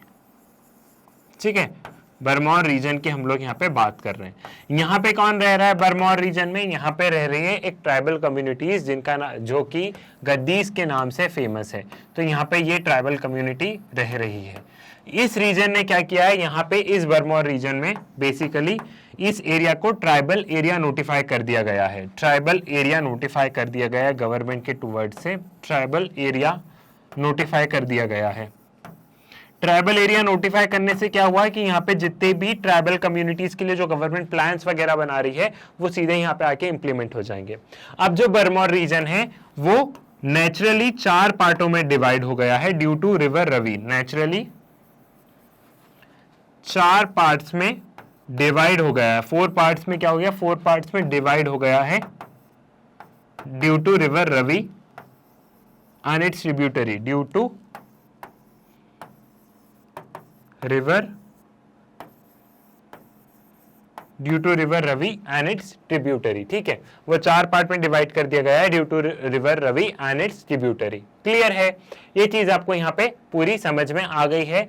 हिमाचल प्रदेश की बात है, चंबा डिस्ट्रिक्ट की बात है। चंबा डिस्ट्रिक्ट के अंदर चल जाए तो बरमौर रीजन है, बरमौर रीजन में एक ट्राइबल कम्युनिटी रहती है गद्दीस के नाम से। इस एरिया को ट्राइबल एरिया नोटिफाई कर दिया गया है गवर्नमेंट के द्वारा। और ये जो बरमौर रीजन है ये बेसिकली यहाँ से रिवर रवि पास होती है और रिवर रवि की बहुत सारी ट्रिब्यूटरीज हैं, तो उन्होंने इस रीजन को 4 हिस्सों में डिवाइड कर दिया गया है। अब यहाँ पे देखो ट्राइबल कम्युनिटी रहती है तो यहाँ पे आप लॉजिक लगाओ कि ऑटोमेटिकली यहाँ पे डेवलपमेंट का लेवल कम होगा। एक तो पहाड़ का एरिया है, वहां इतना अच्छा इंफ्रास्ट्रक्चर वगैरह होगा नहीं, स्कूल्स वगैरह होगी कि नहीं, ऊपर से ट्राइबल कम्युनिटी रह रही है, ट्राइबल कम्युनिटी रह रही है तो ऑटोमेटिकली डेवलपमेंट वहां कम होगा। तो गवर्नमेंट का यहाँ पे बेसिकली फोकस ये होगा कि ये जो ट्राइबल कम्युनिटी है इनका डेवलप करना और ये जो एरिया है बरमौर रीजन इसका डेवलपमेंट करना है। ठीक है, सो ये गवर्नमेंट का यहाँ पे मेन फोकस होने वाला है। क्लियर है, ये चीज आपको यहाँ पे समझ में आ गई है, ये वाली चीज आपको यहाँ तक पूरी की पूरी क्लियर हो गई है जो भी मैं आपको समझाना चाह रहा हूं। Now, underdeveloped economy of Vermont. Harsh climate, low resource base of fragile environment influence the economy and society of the region. It is one of the most economically and socially backward areas of Himachal Pradesh. The Gadis have experienced geographically and political isolation of socio-economic deprivation. The economy is largely based on agriculture and allied activities such as sheep and goat rearing. According to 2011 census, the total population of Vermont subdivision was 39,113, that is 12% per square kilometer. ठीक है, तो यहाँ पे हमने क्या देखा, यहाँ पे हमने ये देखा कि हार्श क्लाइमेट, रो रिसोर्स बेस की वजह से ऊपर से ट्राइबल पॉपुलेशन है, तो इनका डेवलपमेंट अच्छे से नहीं हो पाया है। साथ ही साथ यहाँ पे गवर्नमेंट ने भी ध्यान नहीं दे पाया, पॉलिटिकल आइसोलेशन, गवर्नमेंट भी इतना फोकस नहीं करी। गवर्नमेंट ने इतना फोकस क्यों नहीं किया? क्योंकि अगर आप इनकी पॉपुलेशन देखेंगे तो मैं इसको 40,000 समझ लेता हूँ, ठीक है, कि 40,000 लोगों की इनकी पॉपुलेशन है, तो आपको ही पता है गवर्नमेंट 40,000 लोगों के पीछे अपना समय नष्ट नहीं करेगी। गवर्नमेंट उस एरिया पे ज्यादा फोकस करेगी जहां पे ज्यादा उनको वोट मिले। उनको पता है कि 40,000 वोट से हमको कोई फायदा होगा नहीं विशेष, तो उस एरिया पे ज्यादा ध्यान देते हैं जहां पे हमें वोट मिले। तो इनका गवर्नमेंट ने इनका बहुत अच्छी तरीके से आइसोलेशन किया, इन पे ध्यान नहीं दिया गया है, ठीक है, तो इसलिए ये पिछड़े होते चले गए हैं। क्लियर है, ये सारी चीजें समझ में आई। यहाँ लोग क्या करते हैं, यहाँ लोग बेसिकली एग्रीकल्चर, और एग्रीकल्चर में भी क्या, बकरी चराना, भेड़ चराना, इन सारे कामों में लगे रहते हैं। ठीक है, now integrated tribal development project ITDP in Vermont. In 1970s, Gadis were included in the list of scheduled tribes, and in the same period, the development process of the tribal area of this region started. Later, in 1974, under the five-year plan, the tribal subplan was introduced, and Vermont was designated as one of the 5 integrated tribal development project in Himachal Pradesh. ठीक है, अब 1970s में क्या हुआ? 1970s में basically इस area को क्या किया गया, इस एरिया को बेसिकली शेड्यूल्ड ट्राइब में, मतलब शेड्यूल्ड ट्राइब्स में इस एरिया को नोटिफाई कर दिया गया, ताकि यहाँ पे जितने भी जो ट्राइबल कम्युनिटीज हैं, जितने भी जो ट्राइबल एरियाज हैं, उनके लिए जो सरकारें काम कर रही है वो वहां पे भी काम हो। अब हिमाचल प्रदेश में इन्होंने कुछ क्या किया, हिमाचल प्रदेश में इन्होंने 5 एरियाज ऐसे निकाले, इन्होंने 5 प्रोजेक्ट्स ऐसे निकाले, और उसमें वर्मोर के लिए भी वो सारी चीजें निकाली गई, मतलब वर्मोर पे स्पेशल ध्यान दिया गया है यहाँ पे। ठीक है, now aims and priorities of ITDP, aims and priorities of integrated tribal development project were improving the quality of life of Gadis, narrowing the gap in the level of development between Vermont and other districts of Himachal Pradesh. The highest priority was on development of transport, communication, agriculture and allied activities, as well as social and community service. अब basically यहाँ पे integrated tribal development programme का basically purpose क्या था कि इस area को develop किया जाए, तो एग्रीकल्चर पे, कम्युनिकेशन पे, इन सारी चीजों पे ध्यान दिया गया। मकसद ये था कि जो हिमाचल प्रदेश के जो बाकी की एरिया है उस लेवल पे बरमौर को लेके आया जाए। जो बरमौर जो अभी काफी पिछड़ा हुआ है, उसको कम से कम जो हिमाचल प्रदेश के जो दूसरे एरियाज हैं, जो कि अच्छे डेवलप एरियाज हैं, उसके कंपैरिजन में बरमौर का डेवलपमेंट हो, उतने आगे बरमौर भी हो। ठीक है, क्लियर हुआ। सो यहाँ पे क्या क्या अचीवमेंट देखने को मिला, हमने यहाँ पे अचीवमेंट्स में ये देखा कि क्या क्या हमने देखा कि अचीवमेंट में यहाँ पे स्कूल्स खुल गए, हेल्थ केयर फैसिलिटीज हो गई, पानी पीने को मिल गया अच्छा, रोड, कम्युनिकेशन, इलेक्ट्रिसिटी सप्लाई, ये सब गवर्नमेंट ने ये सारी चीजें बहुत सही की। Villages along with river Ravi in Koli and Khani areas were the main beneficiary of infrastructure development. लेकिन अब मैंने यहाँ पे ये बताया है कि ये जो रीजन था, ये रीजन 4 उसमें डिवाइड हो गया था। ठीक है, सो यहाँ पे हमने ये देखा कि ये जो होली और खानी एरिया है, इनका डेवलपमेंट ज्यादा हुआ, ये वाले एरिया का डेवलपमेंट यहाँ पे हमें ज्यादा देखने को मिला है कंपेरेबल ये वाला जो एरिया है, ये वाला एरिया और इस वाले एरिया का डेवलपमेंट कम हुआ, और इन दोनों एरिया का डेवलपमेंट ज्यादा हुआ है यहाँ पे। ठीक है, सो ये भी आपको एक, आप उसमें क्रिटिकल वे में लिख सकते हैं कि बरमौर का डेवलपमेंट तो हुआ है, लेकिन इस वाले एरिया का, ये जो वाला एरिया है, इस वाले एरिया का डेवलपमेंट ज्यादा हुआ है कंपेरेबल ये वाला जो एरिया है, इसका डेवलपमेंट इसके अपेक्षा कम हुआ है। ठीक है, सो ये वाली चीज भी आपको यहाँ पे क्लियर हो गई है, ये चीज भी आप यहाँ पे समझ गए हैं। ठीक है, सो ये वाली चीज आपको क्लियर हो गई। Now, there have been a tremendous increase in literacy rate. Example, the female literacy rate in region has increased from 2%, इसको मैं 2% मान रहा हूँ, in 1971 to 65% in 2011। हम इसमें ये देख रहे हैं कि जो फीमेल लिटरेसी रेट है वो भी अच्छा खासा बढ़ा है। हम 1971 में देखें तो 1.5% या 2% मान लो, जिससे कि 65% हो गया है 2011 में। ठीक है। Decline in gender equality, difference between male and female literacy rate has decline, gender equality आ गई, लिटरेसी रेट बढ़ा करा, ये सारी चीजों पे ये अचीवमेंट रहे हैं इसके। There has been improvement in sex ratio and child marriages decline. Traditionally, Gadis have subsistence agriculturalists and pastoralists mainly focused on food grains and livestock population. But during last 3 decades of 20th century, production of cash crops and pulses have increased. The importance of pastoralism in the economy has declined as now only 1/10 of the total household practice. ठीक है, यहाँ पे यह है कि फिर उसके बाद में हमने चाइल्ड मैरिज में भी घटते सारी चीजें देखी। फिर हमने ये देखा कि यहाँ पे जो हम लोग देख रहे थे कि लोग भेड़ बकरी जो चरा रहे थे, इसमें आई अच्छी खासी गिरावट, और इन्होंने देखा कि पल्सेस उगाना थी, कि कैश क्रॉप्स उगाना जिनके कि इनको अच्छे भाव मिल सके, ये लोग उस पर ज्यादा फोकस करने लगे। तो गवर्नमेंट ने ध्यान दिया, तो देखो क्या हुआ यहाँ पे, इनका एक तो एग्रीकल्चर का पैटर्न चेंज हो गया, ठीक है, और यहाँ पे अब मात्र सिर्फ 1/10 लोग ये ग्रेजिंग वगैरह इन सारी चीजों में, चराने वगैरह में, ठीक है, इन सब में विश्वास रखते हैं। बाकी सारे लोग तो अपनी पल्सेस वगैरह, दाल वगैरह उगा रहे हैं, अच्छे रुपए कमा रहे हैं, मतलब अच्छा खासा अच्छे रुपए कमा रहे हैं इन द सेंस, ऐसा नहीं कि बहुत अमीर हो गए, लेकिन अच्छे खासा वो लोग अर्न कर रहे हैं, उनका स्टैंडर्ड ऑफ लिविंग बढ़ा है, पढ़ने लग गए, चाइल्ड मैरिज में गिरावट आई है। तो गवर्नमेंट ने यहाँ पे विशेष ध्यान दिया। तो यहाँ पे क्या हुआ, गवर्नमेंट के विशेष ध्यान देने से कुछ कुछ परिवर्तन पॉजिटिव वे में हुए हैं। अब हम थोड़ा सा इसकी लिमिटेशंस को समझ लेते हैं। Though the ITDP has largely successful in developing the region, there have been few limitations which are some areas still lack infrastructure development। ठीक है, अब कुछ एरियाज में आज भी इंफ्रास्ट्रक्चर कम है, जैसे कुक्ति रीजन और तुंदा रीजन में हमने देखा था, जैसे मैंने बताया था कि 2 रीजन में अच्छा खासा डेवलपमेंट हुआ, लेकिन बाकी के 2 रीजन में हमने देखा कि डेवलपमेंट कम हुआ है। तो ये आप इसकी लिमिटेशन में लिख दोगे। Crop cultivation is still done with traditional method even though pastoralism has declined, but still Gadis are very mobile as large section of them still migrate to Kangara and surrounding areas to earn their living wages through labour through their winters. यहाँ पे क्या है कि आप भले कितने भी हमने बहुत ज्यादा आधुनिक क्यों नहीं हो गए हैं, लेकिन यहाँ पे जो लोग रहते थे वो लोग क्या कर रहे थे, वो ट्रेडिशनल मेथड से ही क्रॉप उगा रहे थे, ट्रेडिशनल मेथड से ही क्रॉप उगा रहे थे, और विंटर्स में उनको फिर माइग्रेट करना पड़ रहा था। ठीक है, ये वाला चीज यहाँ पे चल रही थी। सो ये इसके आप लिमिटेशंस में यहाँ लिख देंगे। Technology and institution have increased the speed of human environment interaction which has in return promoted technological progress and transformation and creation of institution.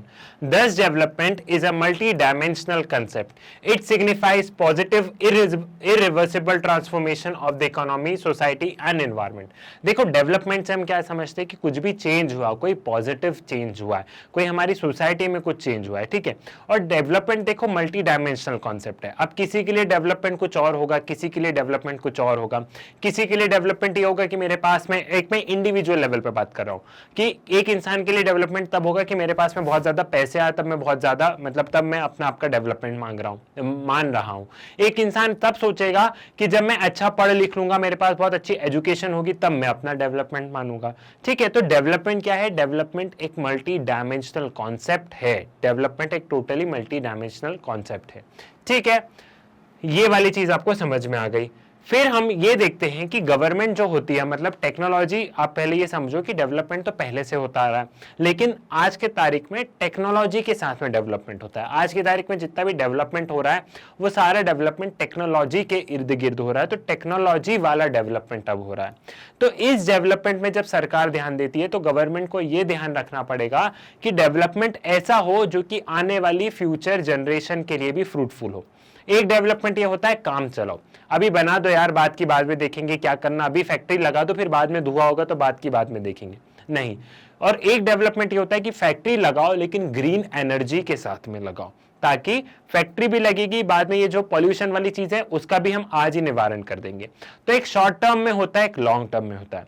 तो सस्टेनेबल डेवलपमेंट वो है कि जो आज की नीड के अकॉर्डिंग तो डेवलपमेंट होगा ही होगा, लेकिन आने वाली फ्यूचर जनरेशन के साथ में भी, आने वाली फ्यूचर जनरेशन के हिसाब से भी डेवलपमेंट होगा। उसे हम कहते हैं सस्टेनेबल डेवलपमेंट। क्लियर है, ये चीज आपको यहाँ पे समझ में आ गई है, ये वाली चीज आपको यहाँ पे क्लियर है। ठीक है, Now, the concept of sustainable development evolved in 20th century for holistic development. The concept of development is quite complex and dynamic in nature. It is generally used to describe the state of particular society. For instance, people living in urban and rural areas and the process of change experienced by them. ठीक है, सो यहाँ पे क्या है, for instance bullock cart to bicycle, हम development में change दिखा रहे हैं. फॉर एग्जांपल कि एक इंसान, जैसे एग्जांपल बताया गया कि एक कोई क्या है कि पहले वो छकड़ी वगैरह पे चल रहा था, मतलब अब सामने बैल और वो उससे चल रहा था, ठीक है, फिर उसने बाद में बाइक ली, फिर उसके बाद में उसने कार ले लिया. तो एक ये पर्टिकुलर चीज को दिखाया कि उस पर्टिकुलर इंसान का कितना डेवलपमेंट हो कि एक समय वो बैलों के सहारे, वो बैलगाड़ी के सहारे अपना काम कर रहा था, फिर बाइक आई, फिर कार आया. तो यहाँ पे क्या हुआ, एक पर्टिकुलर यहाँ पे हमें डेवलपमेंट देखने को मिला, एक पर्टिकुलर हमें यहाँ पे डेवलपमेंट देखने को मिला है. Historically, the main criteria of determination of society state was interaction process between human society and thereby biophysical environment. अब देखो यहाँ पे क्या होता है कि जो इंसान होते हैं वो क्या करते हैं, वो अलग अलग तरीके से हम लोग इन्वायरमेंट के साथ में इंटरैक्ट करते हैं. एयर, वाटर, सॉइल, हम यहाँ पे अलग अलग तरीके से हम इन्वायरमेंट के साथ में क्या कर रहे हैं, इंटरैक्ट कर रहे हैं. और इस इंटरैक्शन में क्या होता है, इस इंटरैक्शन में कहीं ना कहीं हमें ये ध्यान रखना होता है कि वो इंटरैक्शन एक पॉजिटिव वे में हो, उस इंटरैक्शन का एक पॉजिटिव इंपैक्ट है. ऐसा नहीं है कि एयर पॉल्यूशन ही हो रहा है, हम जानबूझ के पॉल्यूशन कर रहे हैं, ये सब नहीं, हमें पॉजिटिव कोनोटेशन में देखना है. सस्टेनेबल डेवलपमेंट मतलब ये होगा कि पॉवर्टी नहीं हो. सस्टेनेबल डेवलपमेंट मतलब ये होगा कि लोग भूखमरी से नहीं मरे. सस्टेनेबल डेवलपमेंट से मतलब होगा कि गुड हेल्थ एंड वेलबींग रहेगी. सस्टेनेबल डेवलपमेंट से मतलब होगा अफोर्डेबल और क्लीन एनर्जी रहेगी सबके पास. सस्टेनेबल डेवलपमेंट से मतलब होगा डिसेंट वर्क होगा और साथ साथ पे इकोनॉमिक ग्रोथ भी होगी. सस्टेनेबल डेवलपमेंट में ये होगा कि इंडस्ट्री भी होगी, इंफ्रास्ट्रक्चर भी होगा, इनोवेशन भी होगा, लेकिन साथ साथ में क्लाइमेट पे भी ध्यान दिया जाएगा.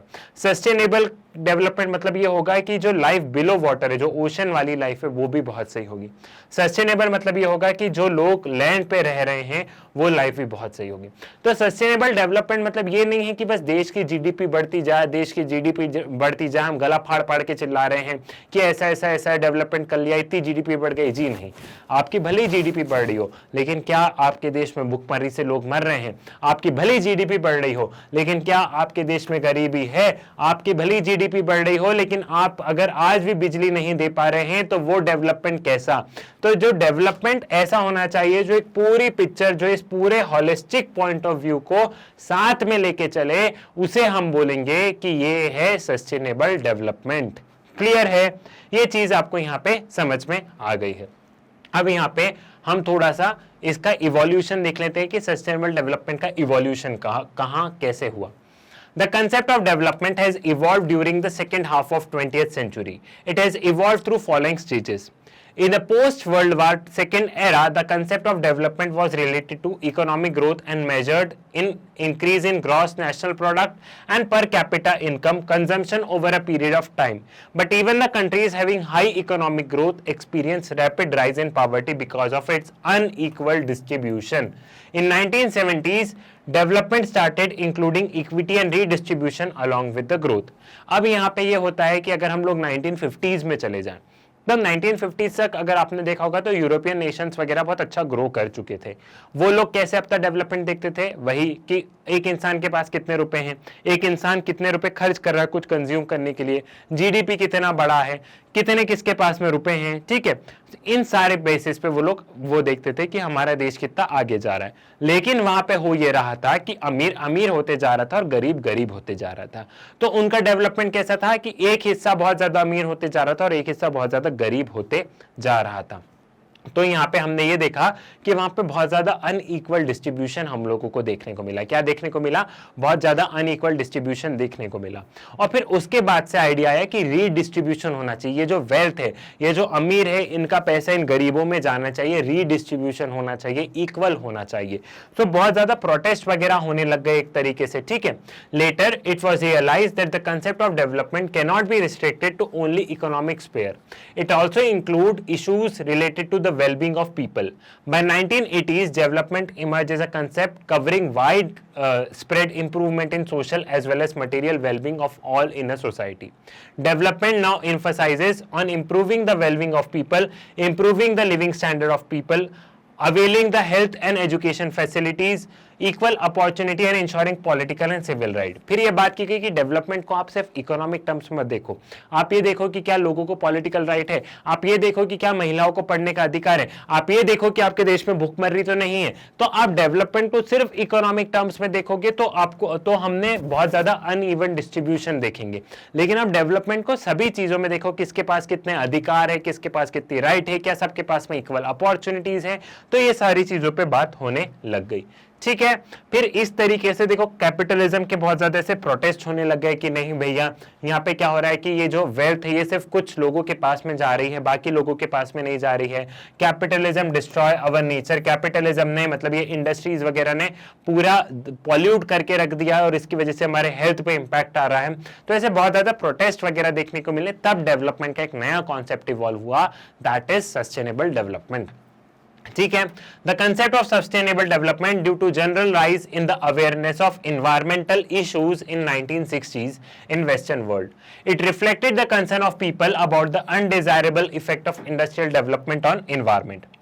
The publication of the population bomb by Enrich in 1968 and the limit to growth by Meadows and others in 1972 raised the level of fear among environmentalists and the people. This set the stage for emergence of new models of development under the broad term of sustainable development. ठीक है, फिर ये कुछ books वगैरह ऐसे publish होने लग गई कि नहीं डेवलपमेंट कुछ इस तरीके से होना चाहिए, ऐसा होना चाहिए।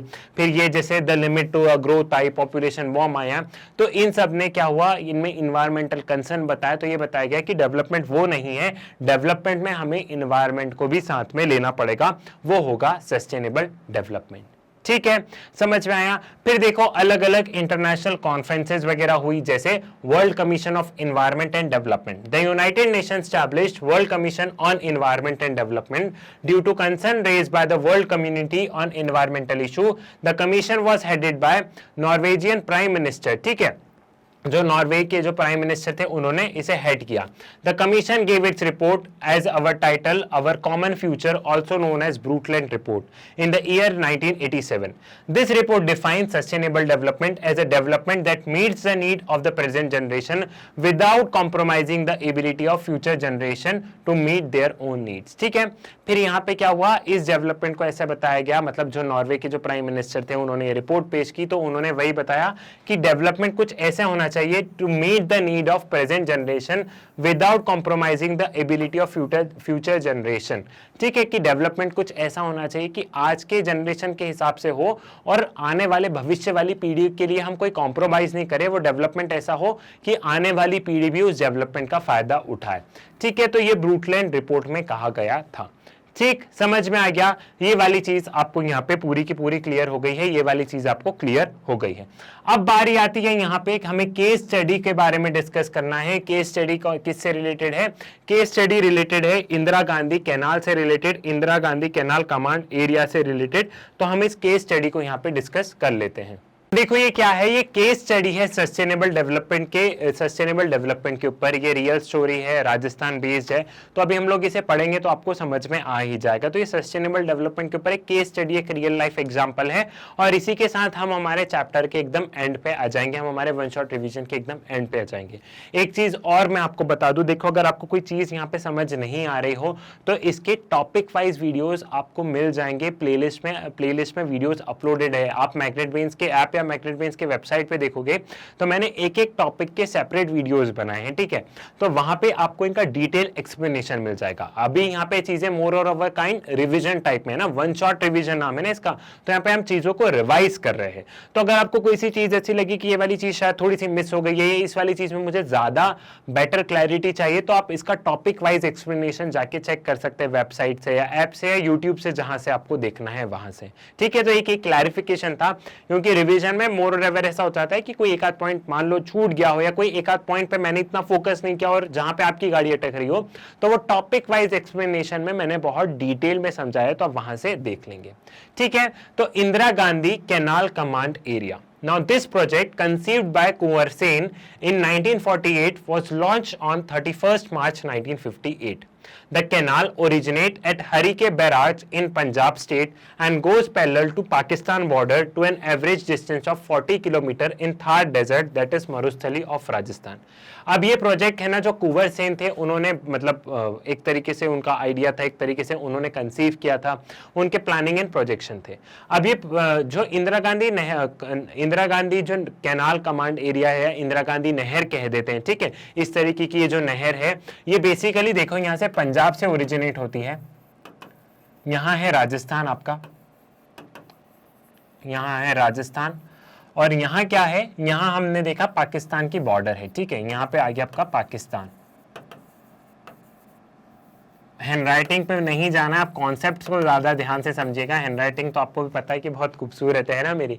तो ये पंजाब के हरीके बैराज से स्टार्ट होता है और यहाँ पे ये राजस्थान में ये जो डेजर्ट वाला एरिया ना, वहां पे आके ऐसे ये कैनाल एरिया है जो कि पाकिस्तान की बॉर्डर से 40 किलोमीटर पे है, ऐसे, ठीक है, 40 किलोमीटर पे है, ठीक। सो यहाँ पे ये पूरा कैनाल एरिया है कुछ इस तरीके से, क्योंकि आप जानते हैं कि राजस्थान में डेजर्ट एरिया है और डेजर्ट में क्या है, पानी की विशेष कमी है, तो वहां पे कुछ खेती वगैरह नहीं हो पा रही थी, वहां पे क्या हो रहा था, लोगों को बहुत ज्यादा समस्याएं जा रही थी, तो ये पूरा डेजर्ट एरिया है, ठीक।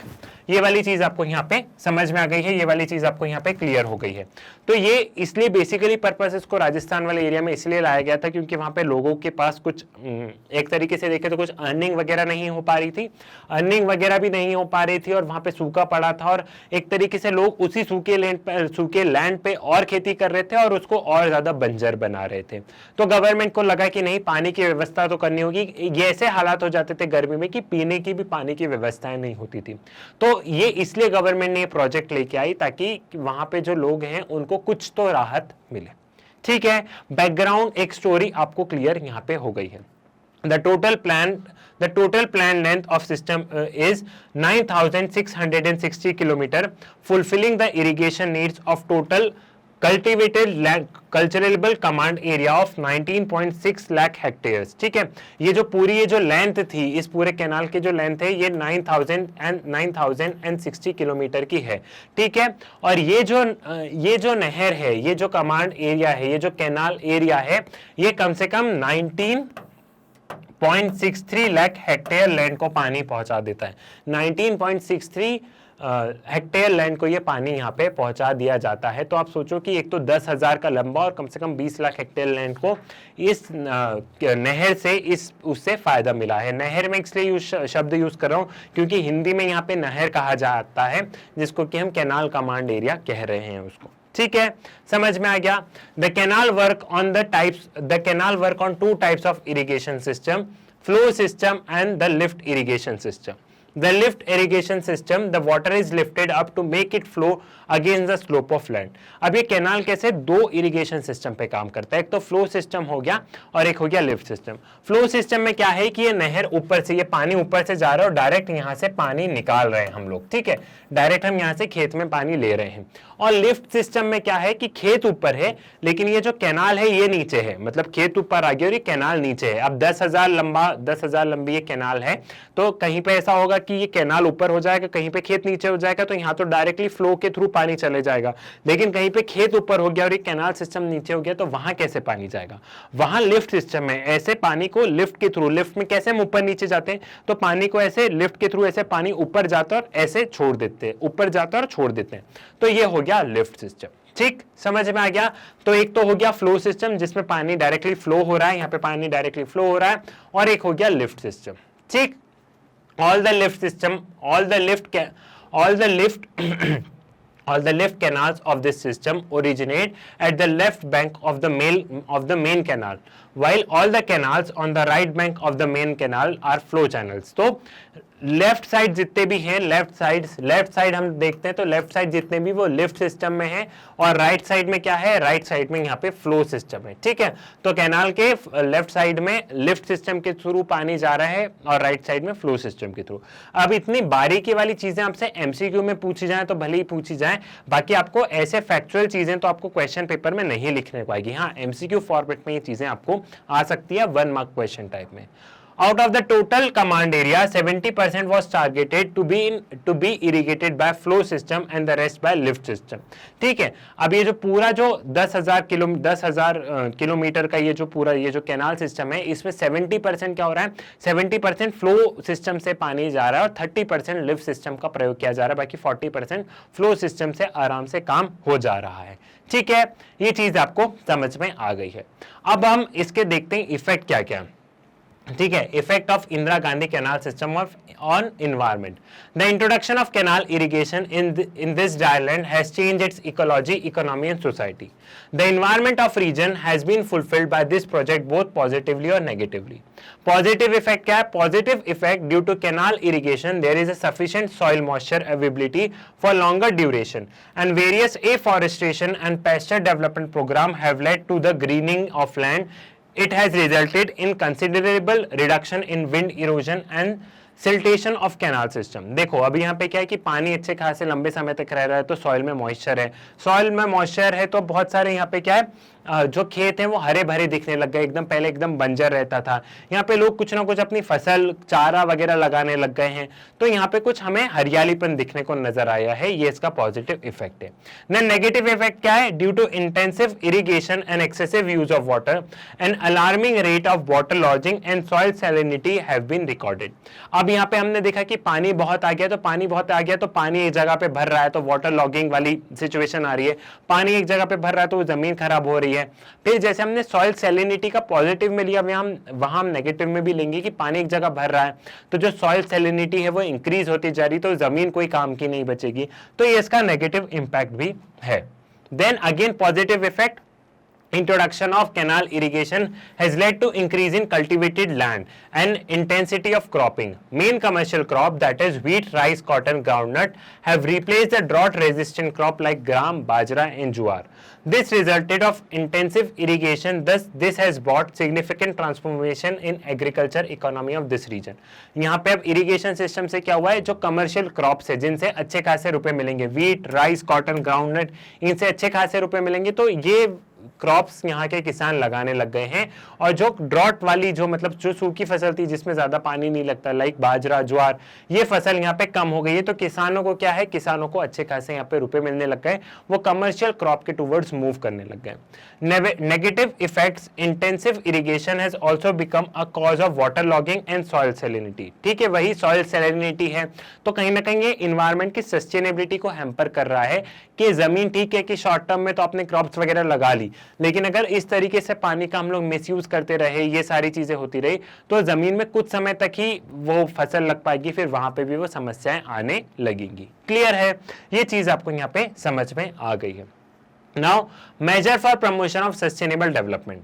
It has been argued by various scholars that Indira Gandhi Canal Project is ecologically unsustainable. This has been due to course of development that Indira Gandhi Canal area has taken during the last 4 decades. It resulted in degradation of physical environment. अब यहाँ पे क्या हुआ है कि देखो अलग अलग स्कॉलर्स हैं, अलग अलग कमेंट पास किए, आपको पता है कि हर इंसान के अलग अलग पर्सपेक्टिव होते हैं।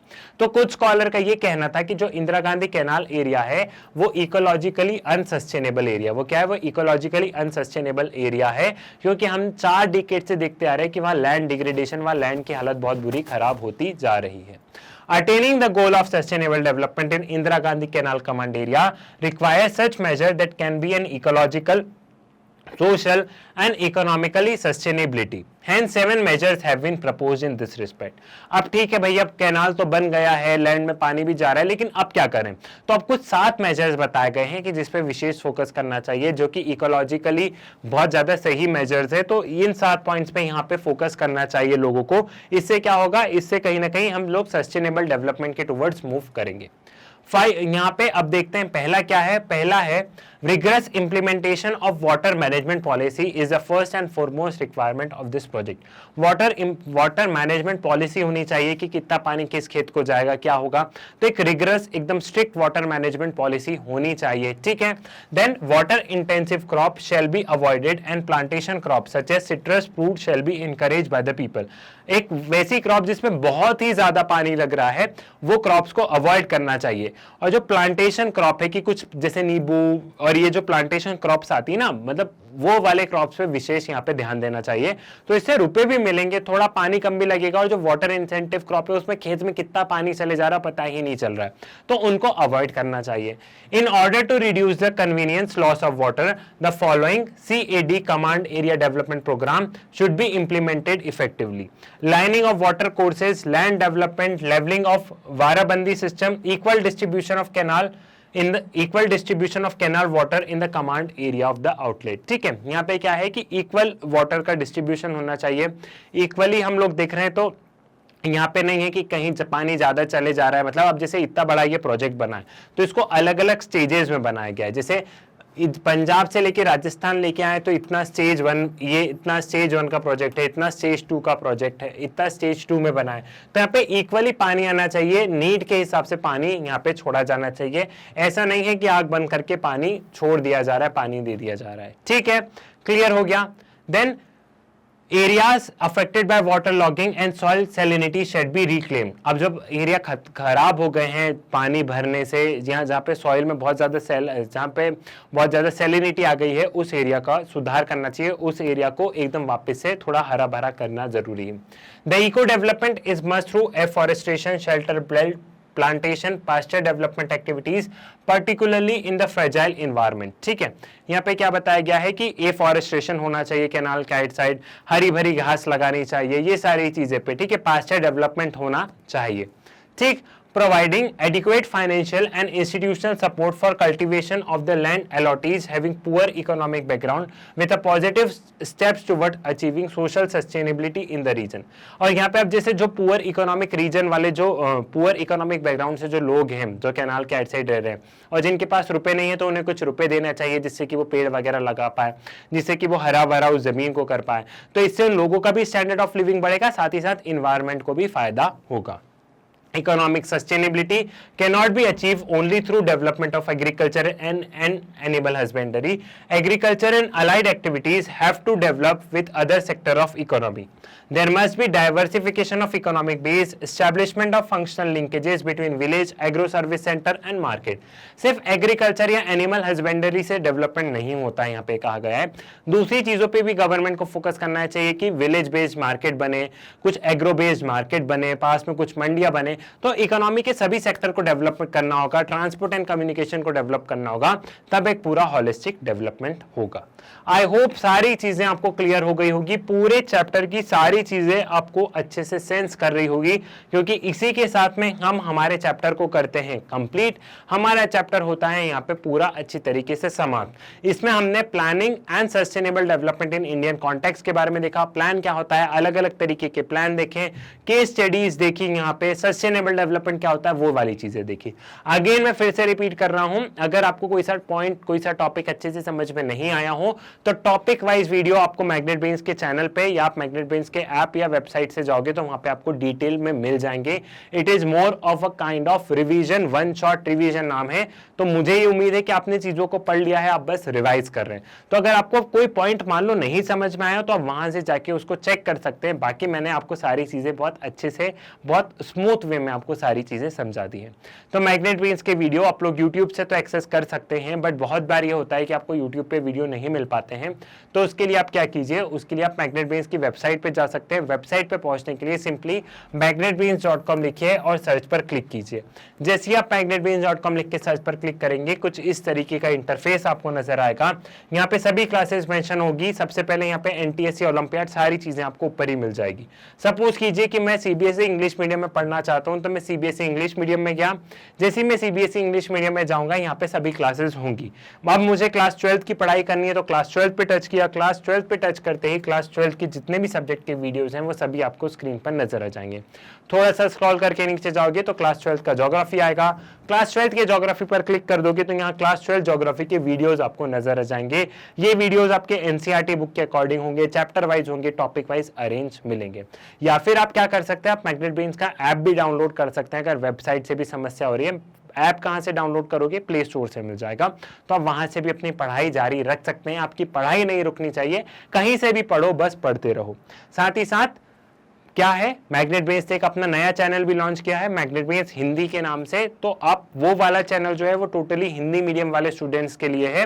तो अगर आपका कोई फ्रेंड, रिलेटिव, भाई बहन अगर कोई हिंदी मीडियम में है तो मैग्नेट ब्रेन्स हिंदी नाम है चैनल का, आप वो चैनल भी उनको रिकमेंड कर सकते हैं। मैग्नेट ब्रेन्स एक ऐसा प्लेटफॉर्म है जहां पे क्लास केजी से लेकर क्लास 12 तक पढ़ाया जाता है और यहाँ पे जितने भी वीडियोज हैं वो सारे वीडियोज बिल्कुल फ्री ऑफ कॉस्ट अवेलेबल है। सो आप लोग ज्यादा से ज्यादा वीडियोज को शेयर कीजिए, मैग्नेट ब्रेन्स के बारे में बताइए, अपने स्कूल, कॉलेज, ट्यूशन भाई बहनों को बताइए। साथ ही साथ वीडियो को लाइक कीजिए, चैनल को सब्सक्राइब कीजिए। मुलाकात होगी आपसे नेक्स्ट वीडियो में एक नए वन शॉट रिवीजन के साथ। तब तक के लिए धन्यवाद।